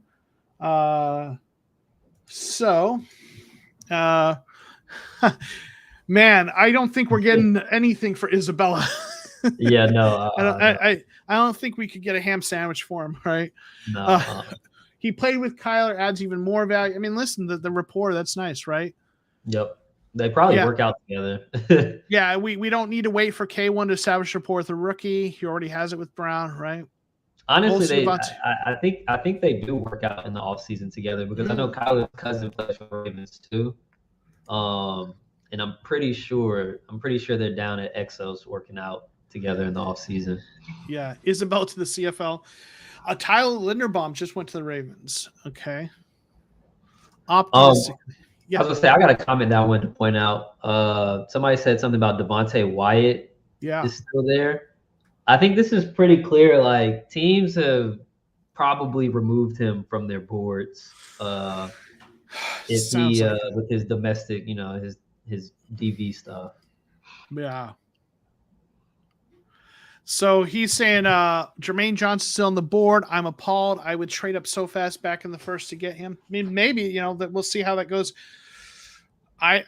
He's a really, if they did that, I would, depending on what they gave up, I'm not for giving up a future first round pick for that. I don't know. They might have to give up a lot for that. I was gonna say at this point, you honestly might be able to give up 2 seconds. Like if you gave up a second this year and a second next year, that might be enough to jump back at. Let's say if he's there at 32 and you really wanted to get that extra 5th year option. But when it comes to pass rusher, how I feel about it is I think regardless of who we get, they're not necessarily going to be an every down player for us right away. Mm-hmm. So, there's a lot of pass rushers in this draft where you can just throw them out there in passing down situations and have them grow that way. See, and like maybe kind of where as much as I wouldn't mind, getting Jermaine Johnson trade, like, man, there's so many guys like in there in the second round. Like Benito's gonna slide a bit, it looks like. Might. We'll see. Maybe all these pass rushers come off the board early round 2, but like, Maffei's still there, Ebiketti's still there, Jermaine Johnson's still there, Karlaftis is still there, right? I'm sorry? Ajabo's still there, the guy Cameron Thomas, Drake Jackson. Yep. I mean, they're all still there. yeah. They're all still there. Hall is still. I mean, someone good might fall to us at 55, right? So, right. Let's see. So trade Jets are coming back up, trading with the Titans for number 26. So Jets are on the board. So that's interesting. I wonder if they're going for Jermaine Johnson. I could see that, right? Yeah. Maybe they trade up for him. Brown reaches his potential, becomes a stud for us, helping us create a monster offense. Kyler likes us more, is more likely to resign for less. I don't know if he'll resign for less, but he'll resign. We'll see, though. Brown will likely want to resign. Yeah.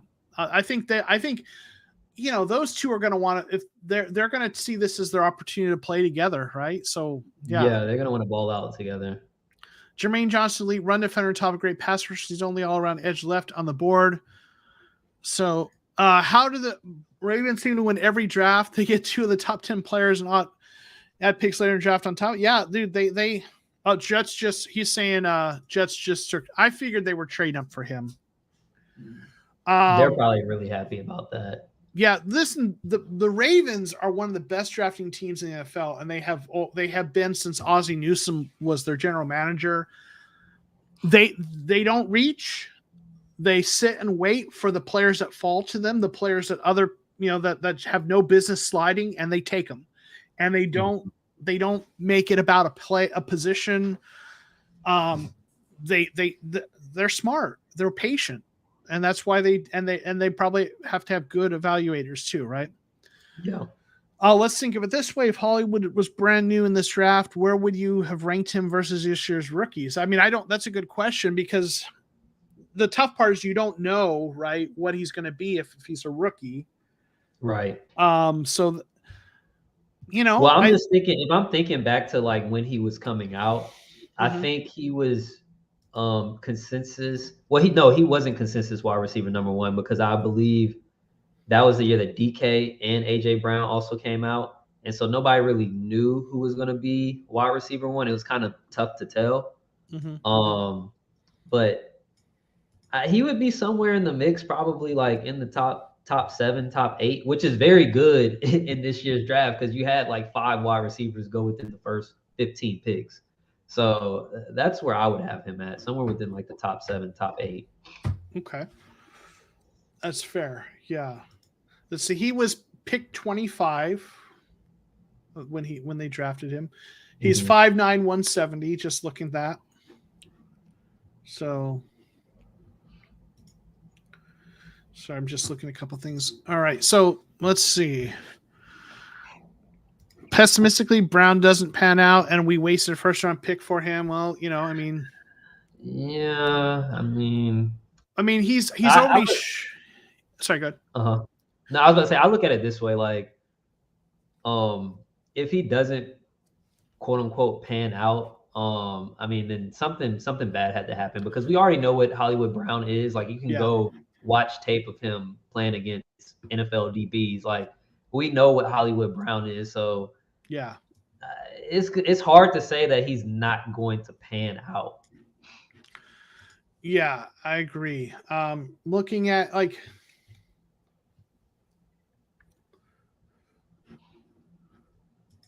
let's see, he's looking at just looking at his receiving. So I'm looking up. I mean, he's last year he had 91 receptions for 1,008 yards, 6 touchdowns. Yep. So I mean, he's been 1,000-yard receiver in the NFL, mind you, with an offense that is not a pass-happy offense in Baltimore. So I think you've got a 1,000-yard receiver who did that in an offense where they don't pass a ton. So I think you've got a guy who has shown he can do it at the NFL level, right? Yep. Yeah, so Jets considered taking Jermaine at 10, got him 26. I mean, listen, that's a good job on their part, right? Sauce Gardner. I mean, yeah, that's Garrett. Well, they had 2 top 10 picks, so they're gonna come away with something good. I mean, that's true. It's easy to win the draft when you have that much draft capital, but they good draft on them, right? Yeah. Mark, I still don't mind the trade, but I would have traded the 23rd for a second and a third. We need help in the trenches, quarterback or receiver, one filled, but we still have holes. Yeah. I mean, I'm always a fan of trading back. I've talked about that, so I wouldn't have hated that if they traded back. Here's the argument for what they did, though. It's just playing devil's advocate or whatever, or trying to do the, the optimistic view. Mhm. One of the things they say about this draft class is it's light on blue chip players at the top, but it's really deep after that. And that there's a lot of players like in round 3 who are like early second round talent, like just really deep. So what the Cardinals did here is they got a receiver and they added that 3rd round pick, right? So they picked up a 3rd round pick. So now they've got a 2nd and 2/3. And, so they can potentially get a guy. They can address cornerback, offensive line and defensive line, or edge rusher, offensive, defensive line with those 3 picks and still potentially get good players. So, we can still get a solid edge or cornerback in round 2. I like that you mentioned like there's not a lot of blue chip guys in this draft class, because one thing that Kime came out and said that I've been thinking about, he came out and said he had 26, 27 first round grades on guys. Mm-hmm. Clearly, I mean, we're at 23, so you do the math. Like, there's going to be a first round talent there for you, based on his grades. But clearly, they didn't value that over adding a wide receiver. Mm-hmm. To me, it seems like they were going to go wide receiver or bust. And I think some people were saying that, like, it's straight up for Jameson or whatever. I saw some reports like that. Mm-hmm. Well, what the reports I were reading is if the receivers were gone, Mm-hmm. they were looking at offensive line, Kenyon Green or Mm-hmm. Zion Johnson. But if you look at it, both of those guys were gone. Kenyon Green went number 15, Zion Johnson went number 17. And then, then 18 Traylon Burks, and all of a sudden the receivers and the offensive linemen they liked were gone. So I guess they pulled the trigger and and go after the trade, right? So their plan B got blown up when those 2 guards were gone. And so I think that's probably played into it, right? Yeah. And they still accomplished a goal that I feel like we all kind of wanted them to, which was trade back. I mean, they don't trade back, but they acquire a player and then they acquire an extra pick, an extra valuable pick, a 3rd round pick. Mm-hmm. So yeah, I think so. So I'm just looking at a couple of things. We'll need some time to process it, but I think,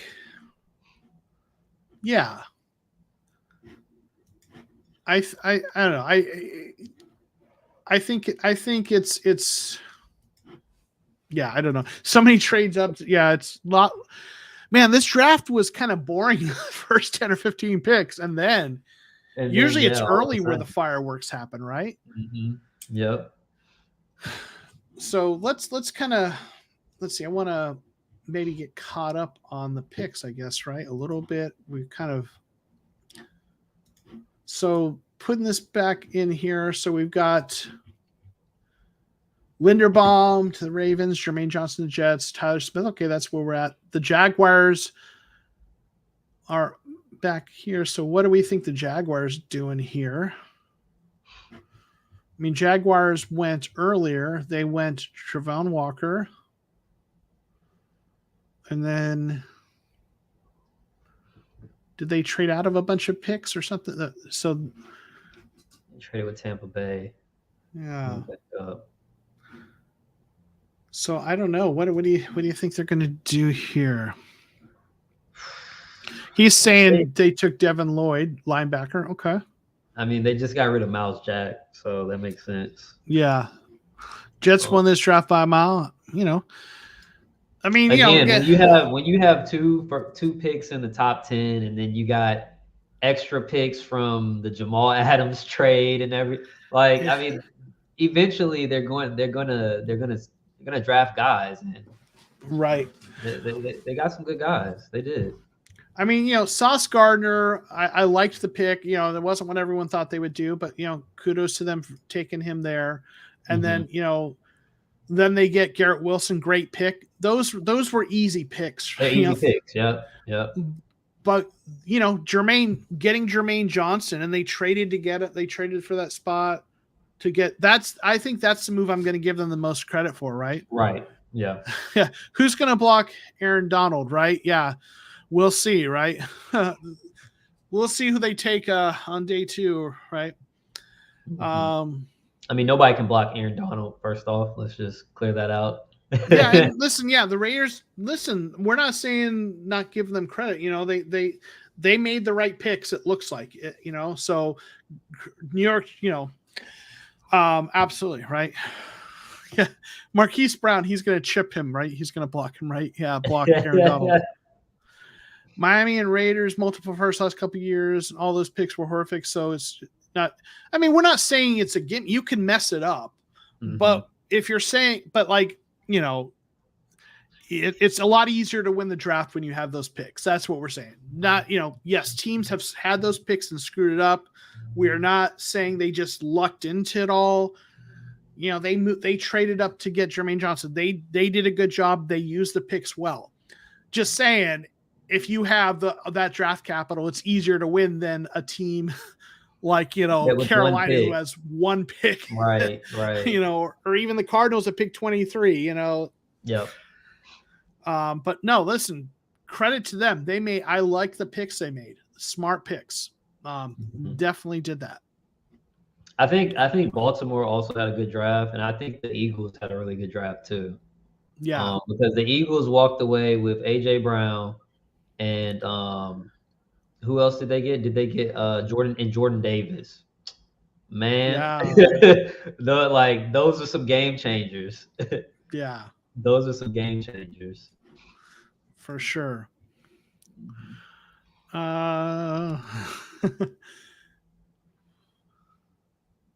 Okay, so he made these same picks in Madden. Okay. Well, I mean, listen, those are errors they need to fix, but there's a lot of players on day 2 that can fix those, like we didn't get the offensive lineman I would hope for, but there are some good guards on day 2 and there's some good defensive linemen. So let's see what they do. They got 3 picks tomorrow now. Right. So, yeah. So Mark has to get up way too early, have kids bounce above my head's hotel, time to turn on Sports Center, go to bed. Hey, Mark, thanks for dropping in, man. Appreciate you. Yeah. Oh boy, it's going to be interesting to see what happens tomorrow. Yeah, I'm ready for tomorrow. We have 3 picks. I'm ready for tomorrow. Yeah, that's going to be exciting to see what they do with that, hopefully, right? And and Dylan Parham, like a guy like that looks, potential on day 2. Cole Strange, Zach Tom. There's guys like that really have a lot of potential that could, there are always good guards on day 2. Yeah. Some of the Pro Bowl guards often, right? Get drafted there. Do y'all think a first or Brown and a third was too rich? I understand he's kind of a guy, but now remember, we got a third back, Jordan. So just to clarify, we traded a first and we got Brown and we got a third in return. That's my understanding of the trade. Let me go look at Cardinals picks. Yeah, so let me kind of add this to the stream just to kind of verify what I'm saying. Here are the Cardinals picks, right? Pick round 2, pick 23, which is 55 overall. Round 3, pick 23, which is 87. Then pick 36, which is 100. Okay, which looks like it was special compensatory. I wonder if that was one of the. Did they get a pick for the program? So yeah. Yeah, I don't know who that top pick probably came from. Was that might have been for the diversity hire thing? Did they have a GM? Oh no, I was about to say that might be because they lost Matt Judon. Oh, okay. It says special compensatory pick. Oh yeah. So I wonder. That's why I wonder if it was part of the the new rules they have for diversity hires. So I don't know. So okay. So do we think first for Brown and third? For Brown and I see what you're saying, Jordan. Yeah, was too rich. I understand, guy, but I don't. Do I think it's too rich? I don't think it's egregious. I don't think you were getting him for much less. He's a young receiver. I understand we got, Hopkins for a second, but that was a unique situation with Bill O'Brien. So, would I like to have given up less? Yeah, but I don't think it's so egregious that I'm like, oh man, that's bad. My concern isn't the draft capital that we gave up. It's just more so that we're getting back a player, like you said, like you mentioned, who we probably only have 2 years worth, his rookie deal. So would I have given up, try to just give up a second round pick and not worry about getting back third? Maybe. But yeah. And Jordan, we've been talking about that for a while. Maybe you just jumped on, but that was one of the first things we talked about. Is that's the disadvantage, as Rashad's saying right now, right? That with that you don't have the advantage of that rookie deal, right? Right. And there's gonna be like next year, so not this upcoming year, but the year after that, when you accept his 5th-year option, if they extend him before that year, that number is going to go down. So he's not going to be making $15 million that year. He might be making $7 million. Or at least the cap hit won't be that. The cap hit will go down. So that gives you another year to play around with money. Yeah. So, I get it. He's small. I'm not, horrible hands. I think that's probably a little bit hyperbole there. Maybe he doesn't have Hopkins hands, but it's a guy that Kyler loves. Has a rapport with. It's a guy who had 1,000 yards. Like we said earlier with Baltimore, that's not a high-powered passing offense. A guy who what he is, who has shown he's an NFL player, right? And now here's an interesting rumor. Have it that the Cardinals were bidding against other teams for Hollywood Packers and another team. So if that is true, then that certainly drives up the price, right? Potentially. So. I don't hate it. I mean, I like it more than I do. I'll see how I feel in the morning, right? Sometimes you sleep on it and see how you feel. So, yeah. I feel, I think I'm different than you. Like, I actually really like it. I like the fit. I like the player, and for the most part, I like the compensation. So, yeah. Let's see. So yeah. And I think I just have to kind of think about it a little bit more to really wrap my head around what I think about it. But yeah. Let's see.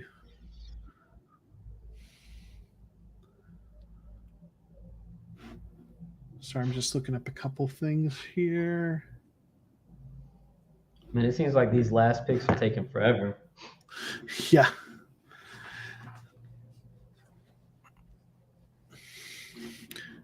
So I'm going to just show something real quick here. let me switch something though.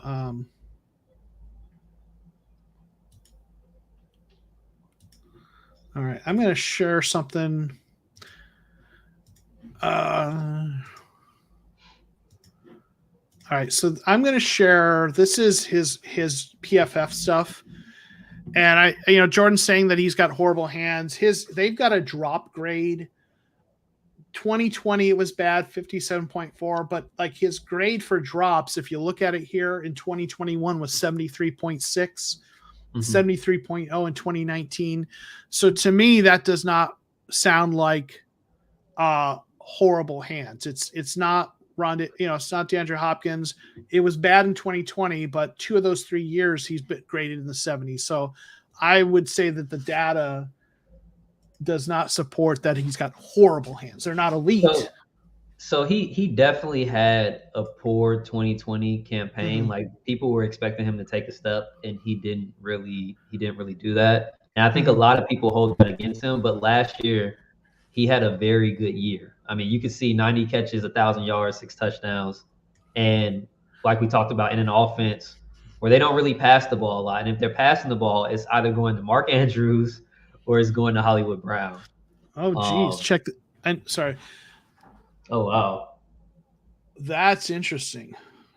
That's Well, strange. it's the Packers, I guess, because they're on. I guess he's getting this before we're getting it. So,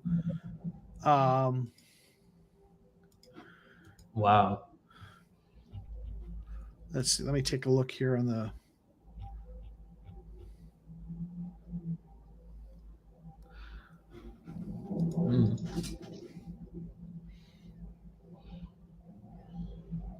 Well, wait. Okay, where did he go?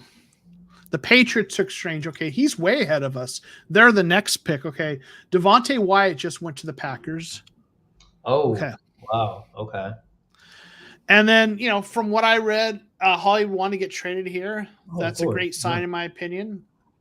Yeah. Guy who wants to be here. Someone's asking every night. Someone's asking, what is Rondale Moore for? And he's more of a Debo role. Maybe he's, there's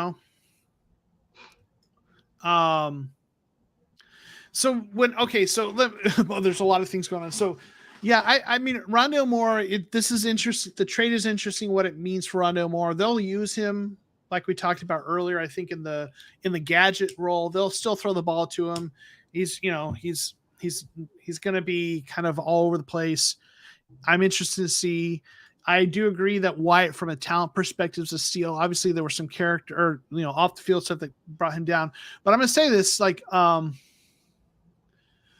it's most strange in the first round. But I'm going to tell you,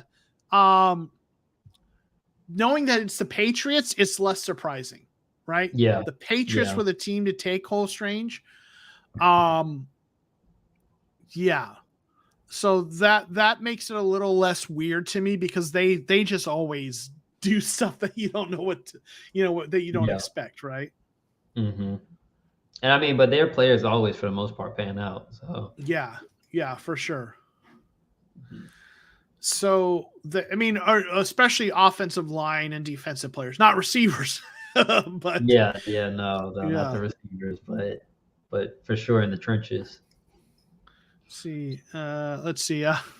White literally had previous gang connections. Green Bay might play for him away from up in Minnesota or up in Wisconsin, where maybe, right? I don't know. Yeah.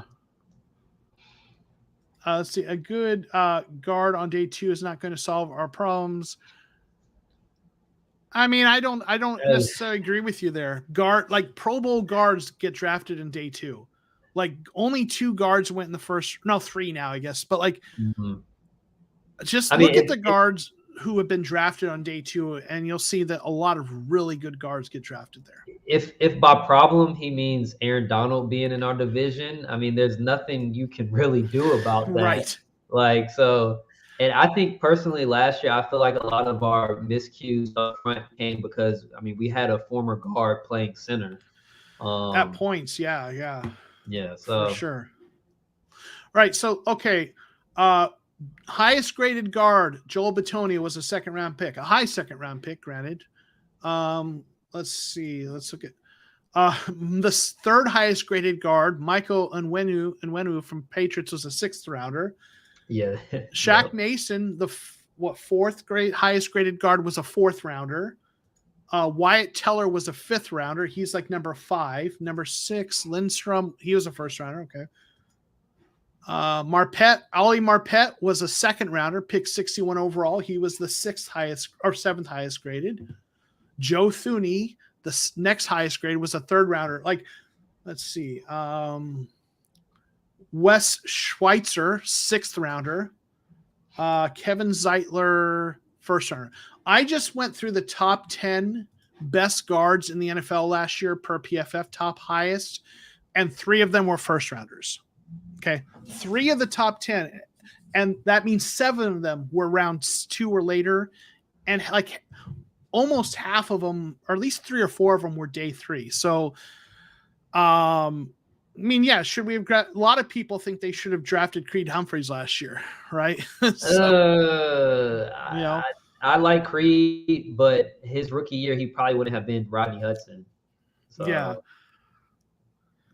So, and let's see, we still have Hugh Hernandez. I mean, Pugh's been solid. Hernandez needs to play better but I still think we can and should draft a guard somewhere. Jordan said, I'd love to Ebiketie in second round, even if we have to give up pick number 100, move up to get him. I'll tell you what, here's what I would say is, I don't want to give up pick number 100. I want to give up a third rounder next year or a fourth rounder because we have those compensatory picks next year coming to us. We got a third round compensatory pick coming to us next year. And so like this is a trade pick round 3 or round 4 next year to move up. I can live with that. So, who are the guys still on the board that we could use extra third round to pick to trade up for in the early second round tomorrow? So let me kind of go. I was going to say, you can pick a pass rusher. You got Drake Jackson, Josh Pascal. You just mentioned Ebiketie, George Karlaftis, Logan Hall. I mean, just any pass rusher. Pick a pass rusher. So here's what I'm going to do. I'm going to bring up. Okay, yeah, I think this is the right one. Did I bring up the right one? Yes. Okay. Here are the players who are still on the board. Okay. Now this is just sorted by grades. Obviously, quarterbacks we're looking. We don't, George Karlaftis, David Ojabo. He won't help immediately though. Safety. We don't really need safety. There's running backs. We don't. Boye Mafe. We'll see who gets picked now. But Travis Jones. I know y'all like Travis Jones. Yeah. All right, so let's see. So looking at players that are available in round 2 still, obviously there's a couple more picks, so we'll see. But like Karlaftis is there, a guy a lot of people thought they'd go first. Again, Ojabo with the injury, he's not going to help right away, but he's a great player. Boye Mafe, a guy I really like. Andrew Booth, a cornerback. Arnold Ebiketie. If they could get him, that'd be just a coup. Travis Jones, we talked about Nick Benito. Josh Pascal, dude, I love Josh Pascal. He's still there. Kyler Gordon, a cornerback. I don't think we need tight end that high. So who would be your favorite player off of this list? Ebiketie, I think right now. Mm-hmm. Logan Hall, a guy they like. Sam Williams, another edge. Dominique Robinson, another edge. I don't think we need safety. Roger McCreary, a cornerback. Mm-hmm. Marcus Jones, I think he's small. He's a slot and he's a returner. It helped. Darian Mathis, defensive tackle. Christian Watson, receiver. Logan Bruss, guard out of Wisconsin. Luke Gedke, another guard. Yep. Fortner, center. Kennard, probably be a guard. Sky Moore. We don't need another stall receiver now. Jalen Petrie, kind of it's more of a slot corner safety. Pickens. Yeah, DeMarvin Leal, Dylan Parham, George Pickens, still on the board. He might go now. We'll see. Perry and Winfrey. He could, yeah. Karlaftis just went off the board to the Chiefs. Okay. Okay. I mean, there's so many guys here still there. Cornerback Kobe Bryant, Max Mitchell, offensive tackle. If I had to pick one guy that I really liked, I'm gonna throw 2 names out there. Like, I like George Pickens. I know we just got Hollywood, but I like George Pickens. Yeah. And then I really do like Ojabo, even though he might not necessarily be ready for the start of the season. He'll come back. He'll come back in the season, but we just need him year 1 just to be a situational pass rusher. Yeah. And then going forward, I really like Ojabo because he was a first round pick before he tore his Achilles. Yeah. He's a guy for the future, but it could be so good. Yeah. Christian Watson, Travis Jones, Andrew Booth, right?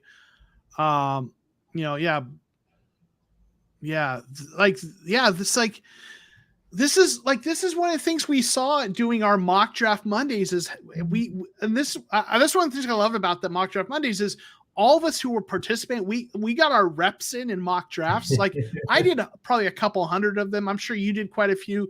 Yeah. So you started to see, like, as much as people were talking about edges coming off the board early, it's looking like what we saw in our mock drafts, so many edges on day 2, right? Mm-hmm. Mm-hmm.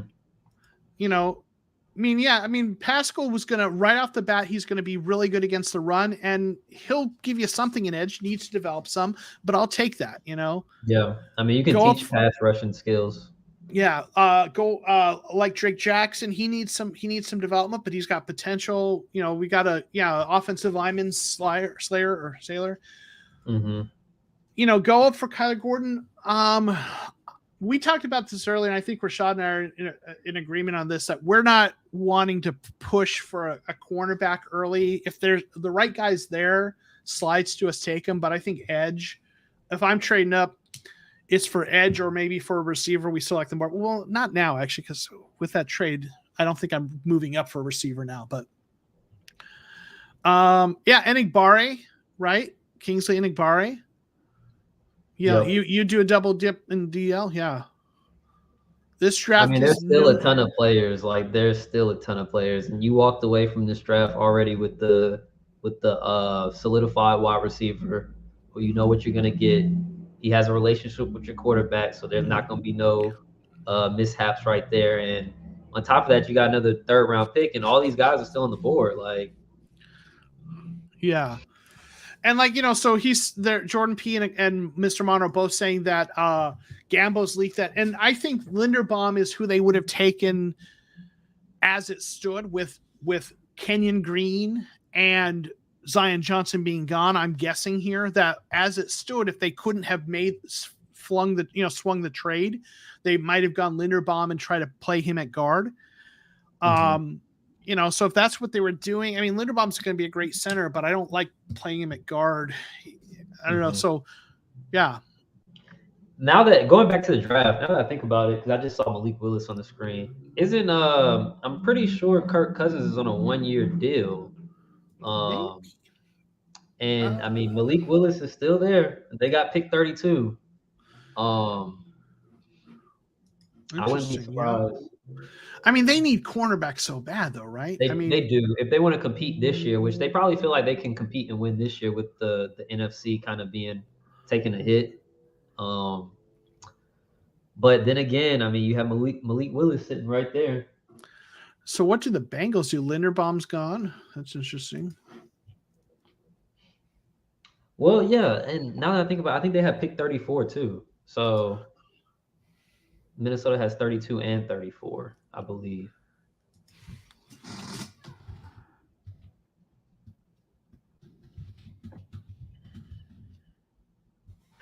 All right. Okay, so man, all right. So we've been asking again. We've been talking about it. I think Rashad likes it a lot. I like it reasonably well. I like it a lot more than I don't like it. Especially when you look, I like it, and I think the point I made earlier is I like trading for Hollywood Brown a lot better than I like trading up for an unproven receiver in this class. You know, because we would have having to given up probably next year's 1st round pick to move up far enough to get one of the receivers we liked. So, you know, if it's me as GM, I'm either pulling that trade for Hollywood Brown or I'm trading back and getting more picks, especially the way the draft board fell. I mean, Jermaine Johnson, you could argue you could have taken him, but with the way that the depth at edge rusher, I as much as he's a great player, I probably would have rather traded back, got someone like Enigbare or Mafe or someone like that, plus an Alec Pierce or something like that. So I think it's a valid. I was going to say, I think it's a valid question to ask.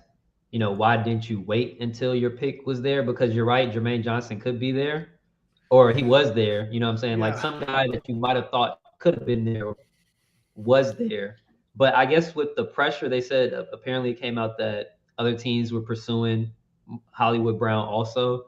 So maybe that pressure kind of, you didn't want to wait until your pick to see who's on the board. Yeah. So Calvin's saying we lost Kirk, so I'm not upset with the trade, but I would question the Cardinals panic cam too much. I don't know about that. Well, let's see how the draft plays out, because I do think they're gonna draft some offensive line here. But yeah, sorry, Rashad, you just tell me repeat what you just said, because you had a really good point there, and I want. Hey, look, I'm with you on. It's been 3.5 hours that we've been on here. Right. No, I haven't had enough coffee. I was just saying a good question a valid question to Kime is like, why didn't you wait until 23 to trade the pick to see who's going to be there? But if there was pressure from other teams, trying to get Hollywood Brown, then I could see him want to be like, okay, well, let me just go ahead and make the deal now, and not even wait until then. So when do you remember who was on the board when they made the trade? I'm trying to remember. So no, was it when Tennessee was on the board? I don't necessarily remember, but I do know that oftentimes we're like really behind, and they probably already knew that Dotson. I think Dotson came off the board after them, and I think Burks, like the trade had been made for AJ Brown. That trade probably could have already been made, and they knew that. So here's what it tells me. I think, okay. I think it tells me. I think if I remember correctly, Kenyon Green and Zion Johnson, I think both were off the board, and Jahan Dotson too, because he went to the Commanders. It tells a couple things. It tells me they did not. I mean, Jermaine Johnson was still on the board when they traded, so they didn't want Jermaine Johnson for some reason. I'm guessing. I mean, they didn't know he'd still be there 23, but he was still there. And if you like Jermaine Johnson a lot, then you're going to wait and hope he comes to you. And if he doesn't, then you trade. So they they made the trade while he was on the board. So apparently they weren't interested in Jermaine Johnson, right? And it's with what Gambo says that it would have been Linderbaum, right? That tells you something. It also tells me that they were probably the receivers they liked were gone, right? Yep. They don't like Pickens enough, or maybe they're concerned about the character issues, so they weren't going to take him at 23. Jahan Dotson. I think what happened is Kenyon Green, Jahan Dotson, and Zion Johnson all went, and those were the three guys they liked. And when those three guys were gone, they pulled the trade. That's what I think happened. And Cameron Thompson or D'Angelo Malone, those are a couple possibilities, right? Okay, so Austin saying it was around pick 15. Pick 15 was when Kenyon Green went off the board. Zion Johnson was still there. Zion Johnson was pick 17. I wonder if they knew Zion Johnson was going to the Chargers. Maybe they probably already knew that. Yeah. So that's kind of just gaming it through what I think maybe. So yeah, interesting stuff. Whew. Yeah, but clearly, like you said, like they didn't value Jermaine Johnson, and they didn't value the 26, 27 first round draft grades that they had. So yeah. I mean, look, I'm fine with it. If that was your strategy, I think, if plan A was to get a wide receiver in the draft and that didn't work out and this was your fallback, I'm not mad. I'm not mad with it. For sure. So we're at pick 32 and the pick is in. Yep. So this is the last pick. So we're getting ready we made it, I think, right? Yeah. So let's see who just went. Cole Strange, Dax Hill went to the Bengals. Okay. The safety. That's a nice pick for them. They needed some help on defense. I'm gonna go on a limb here and say Malik Willis gets drafted with the last pick. Okay. I mean, people want to get a quarterback, so you get in the first round, right? They have pick 34. They need corner, but they have pick 34, and the quarterback. You get the 5th-year option. He doesn't have to play this year. Yeah. So I think if that was me and I was that GM and I'm the Vikings, I'm just drafting Malik Willis. Yeah. So how we feeling? Easy notes, steroids. Cautiously optimistic is what I'm saying, and that's where I'm at. Time will tell if it's a good trade. Yeah, I mean, if this trade is a good one, right? Yeah. I'm feeling pretty good. I'm feeling pretty good. What do you think about Travis Jones at 55? Folks who've been around like my live streams know that I love Travis Jones. I don't know that he'll be there at 55. If he is, I'd love it. Right. Mm-hmm. So what's up, Gregory Gibbs? Yo, thanks for being here. Jumping in. What's up, Greg? Let's see. So who we like in round 2, round 3 with those 2 picks? Man, yeah, edge rusher in round 2. Whoever we can, if we have to move up, maybe if one of the, someone good will fall to us though, I think. Round 3, I think a guard and a tackle for me. I know a lot of people want to go running back tackle, there. Right? Defensive tackle. Yeah. So for me in round 2, I want an edge rusher or a pass rusher. Logan Hall is kind of like that interior pass rusher, 3-4 defensive end, but he is still a pass rusher, even though he's more like kind of, gonna in that mold with JJ and Zach Allen. Yeah. Right. But a pass rusher in round 2, offensive guard in round 3, defensive tackle in round 3. With that said, if Travis Jones is there at 55, I'd love to have him fix that run defense, right? Mm-hmm. So you're talking about James Cook, the running back, right? I'm assuming. I like James Cook a lot. Yeah, I've talked about this on our live streams. I think he's the best pass catching running back in this draft. So I like James Cook a lot. He's a smooth runner. You're right. He is probably the best pass catching back in the draft. And if he slapped on a couple more pounds, like he would be legit. Matt Ariza, third round pick. Yeah. Listen, I would not hate. I know people aren't excited about Logan Hall, but that as a first rounder, I wasn't. But if he was at 55, I wouldn't hate that. So yeah, Jordan was right. It was Lewis Seen at 32. So it wasn't the quarterback. They went with the safety. Oh, so okay. Good player. Really good player. You watched the Brett Coleman stuff. He thought he was, one of the safest picks. Yeah. Sorry? Yeah. I said he thought he was a surefire first round pick. Yeah. Breece Hall in round 2, maybe. I mean, they might, but I don't think they're going to do that. And, I'm not a fan of getting running backs early. I think the sweet spot for me for running backs is round 4 and 5. I know like in round 2, you get some of the best running backs. Right. So like you get got some of the best running backs in the league or second round picks. So there's an argument for that, but I like going later. We've got James Conner. Prater wears 5 for the Cardinals. Maybe I'd have to. I'm not sure. Yeah. Prater wears 5. Yep. Here's hoping great edge rusher is still available in round 2 pick.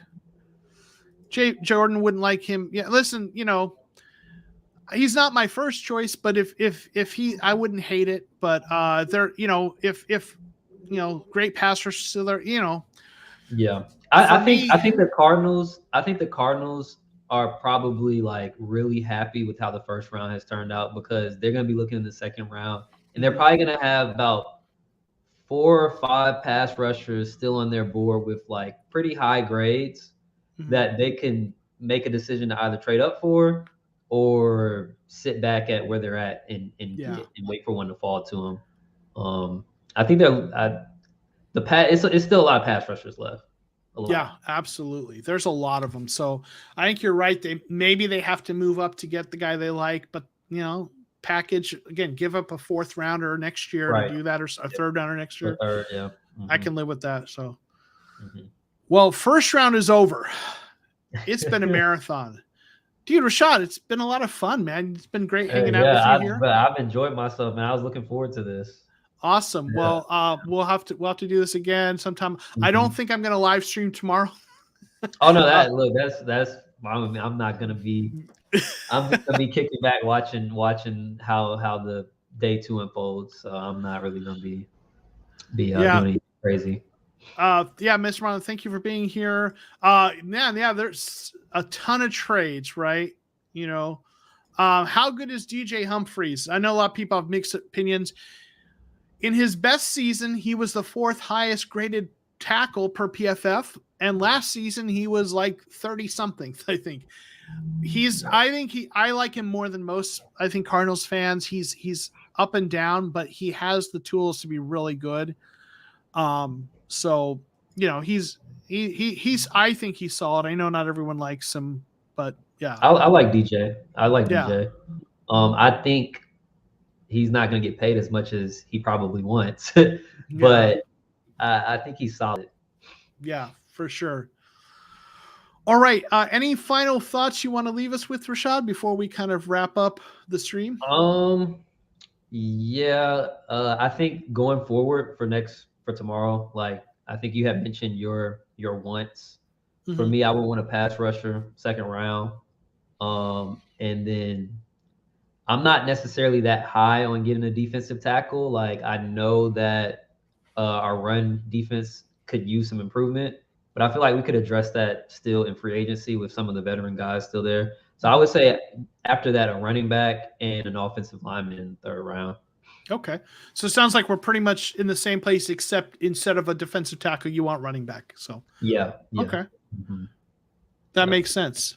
I wouldn't hate that, Nah, yeah. I mean, if you got James Cook, to me, if you got James Cook or like Rashad White, Spiller, any one of those guys in the 3rd round, I think that's a win. I mean, those guys next to Connor, like you're good. You're still missing a lot with Chase Edmonds, but it's gonna definitely like help weather the storm a little bit. Yeah, I think you're right. Well, I'll tell you what, we're gonna wrap this up.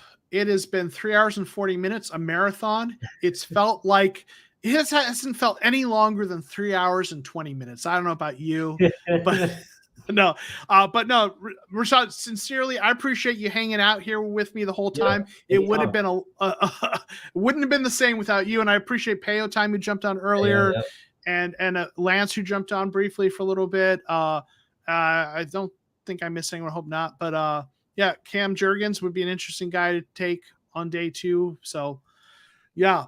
All right. Well, we're going to end the stream. Thank you all for being here in the chat. Watch, I'm going to get some videos up. I'll probably get something up tonight. I'll do some videos, really I'll probably do some profile videos for most of our picks in the coming week or 2. So just keep an eye out. Thanks everyone for being here. One more thing. Anybody, like if y'all have anybody in the chat, if y'all have Twitter or use Twitter, I'm active on Twitter all the time talking Cardinals football. So y'all can go follow me there. It's at big_shot SHAD11. Y'all can follow me there, and I'm always on there talking Cardinals football. At big_SHAD11. Yep. SHAD11. Okay, I'm putting it in the chat. Hopefully I got it right there. Yep. All right. Awesome.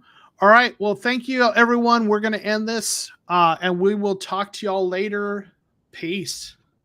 All right.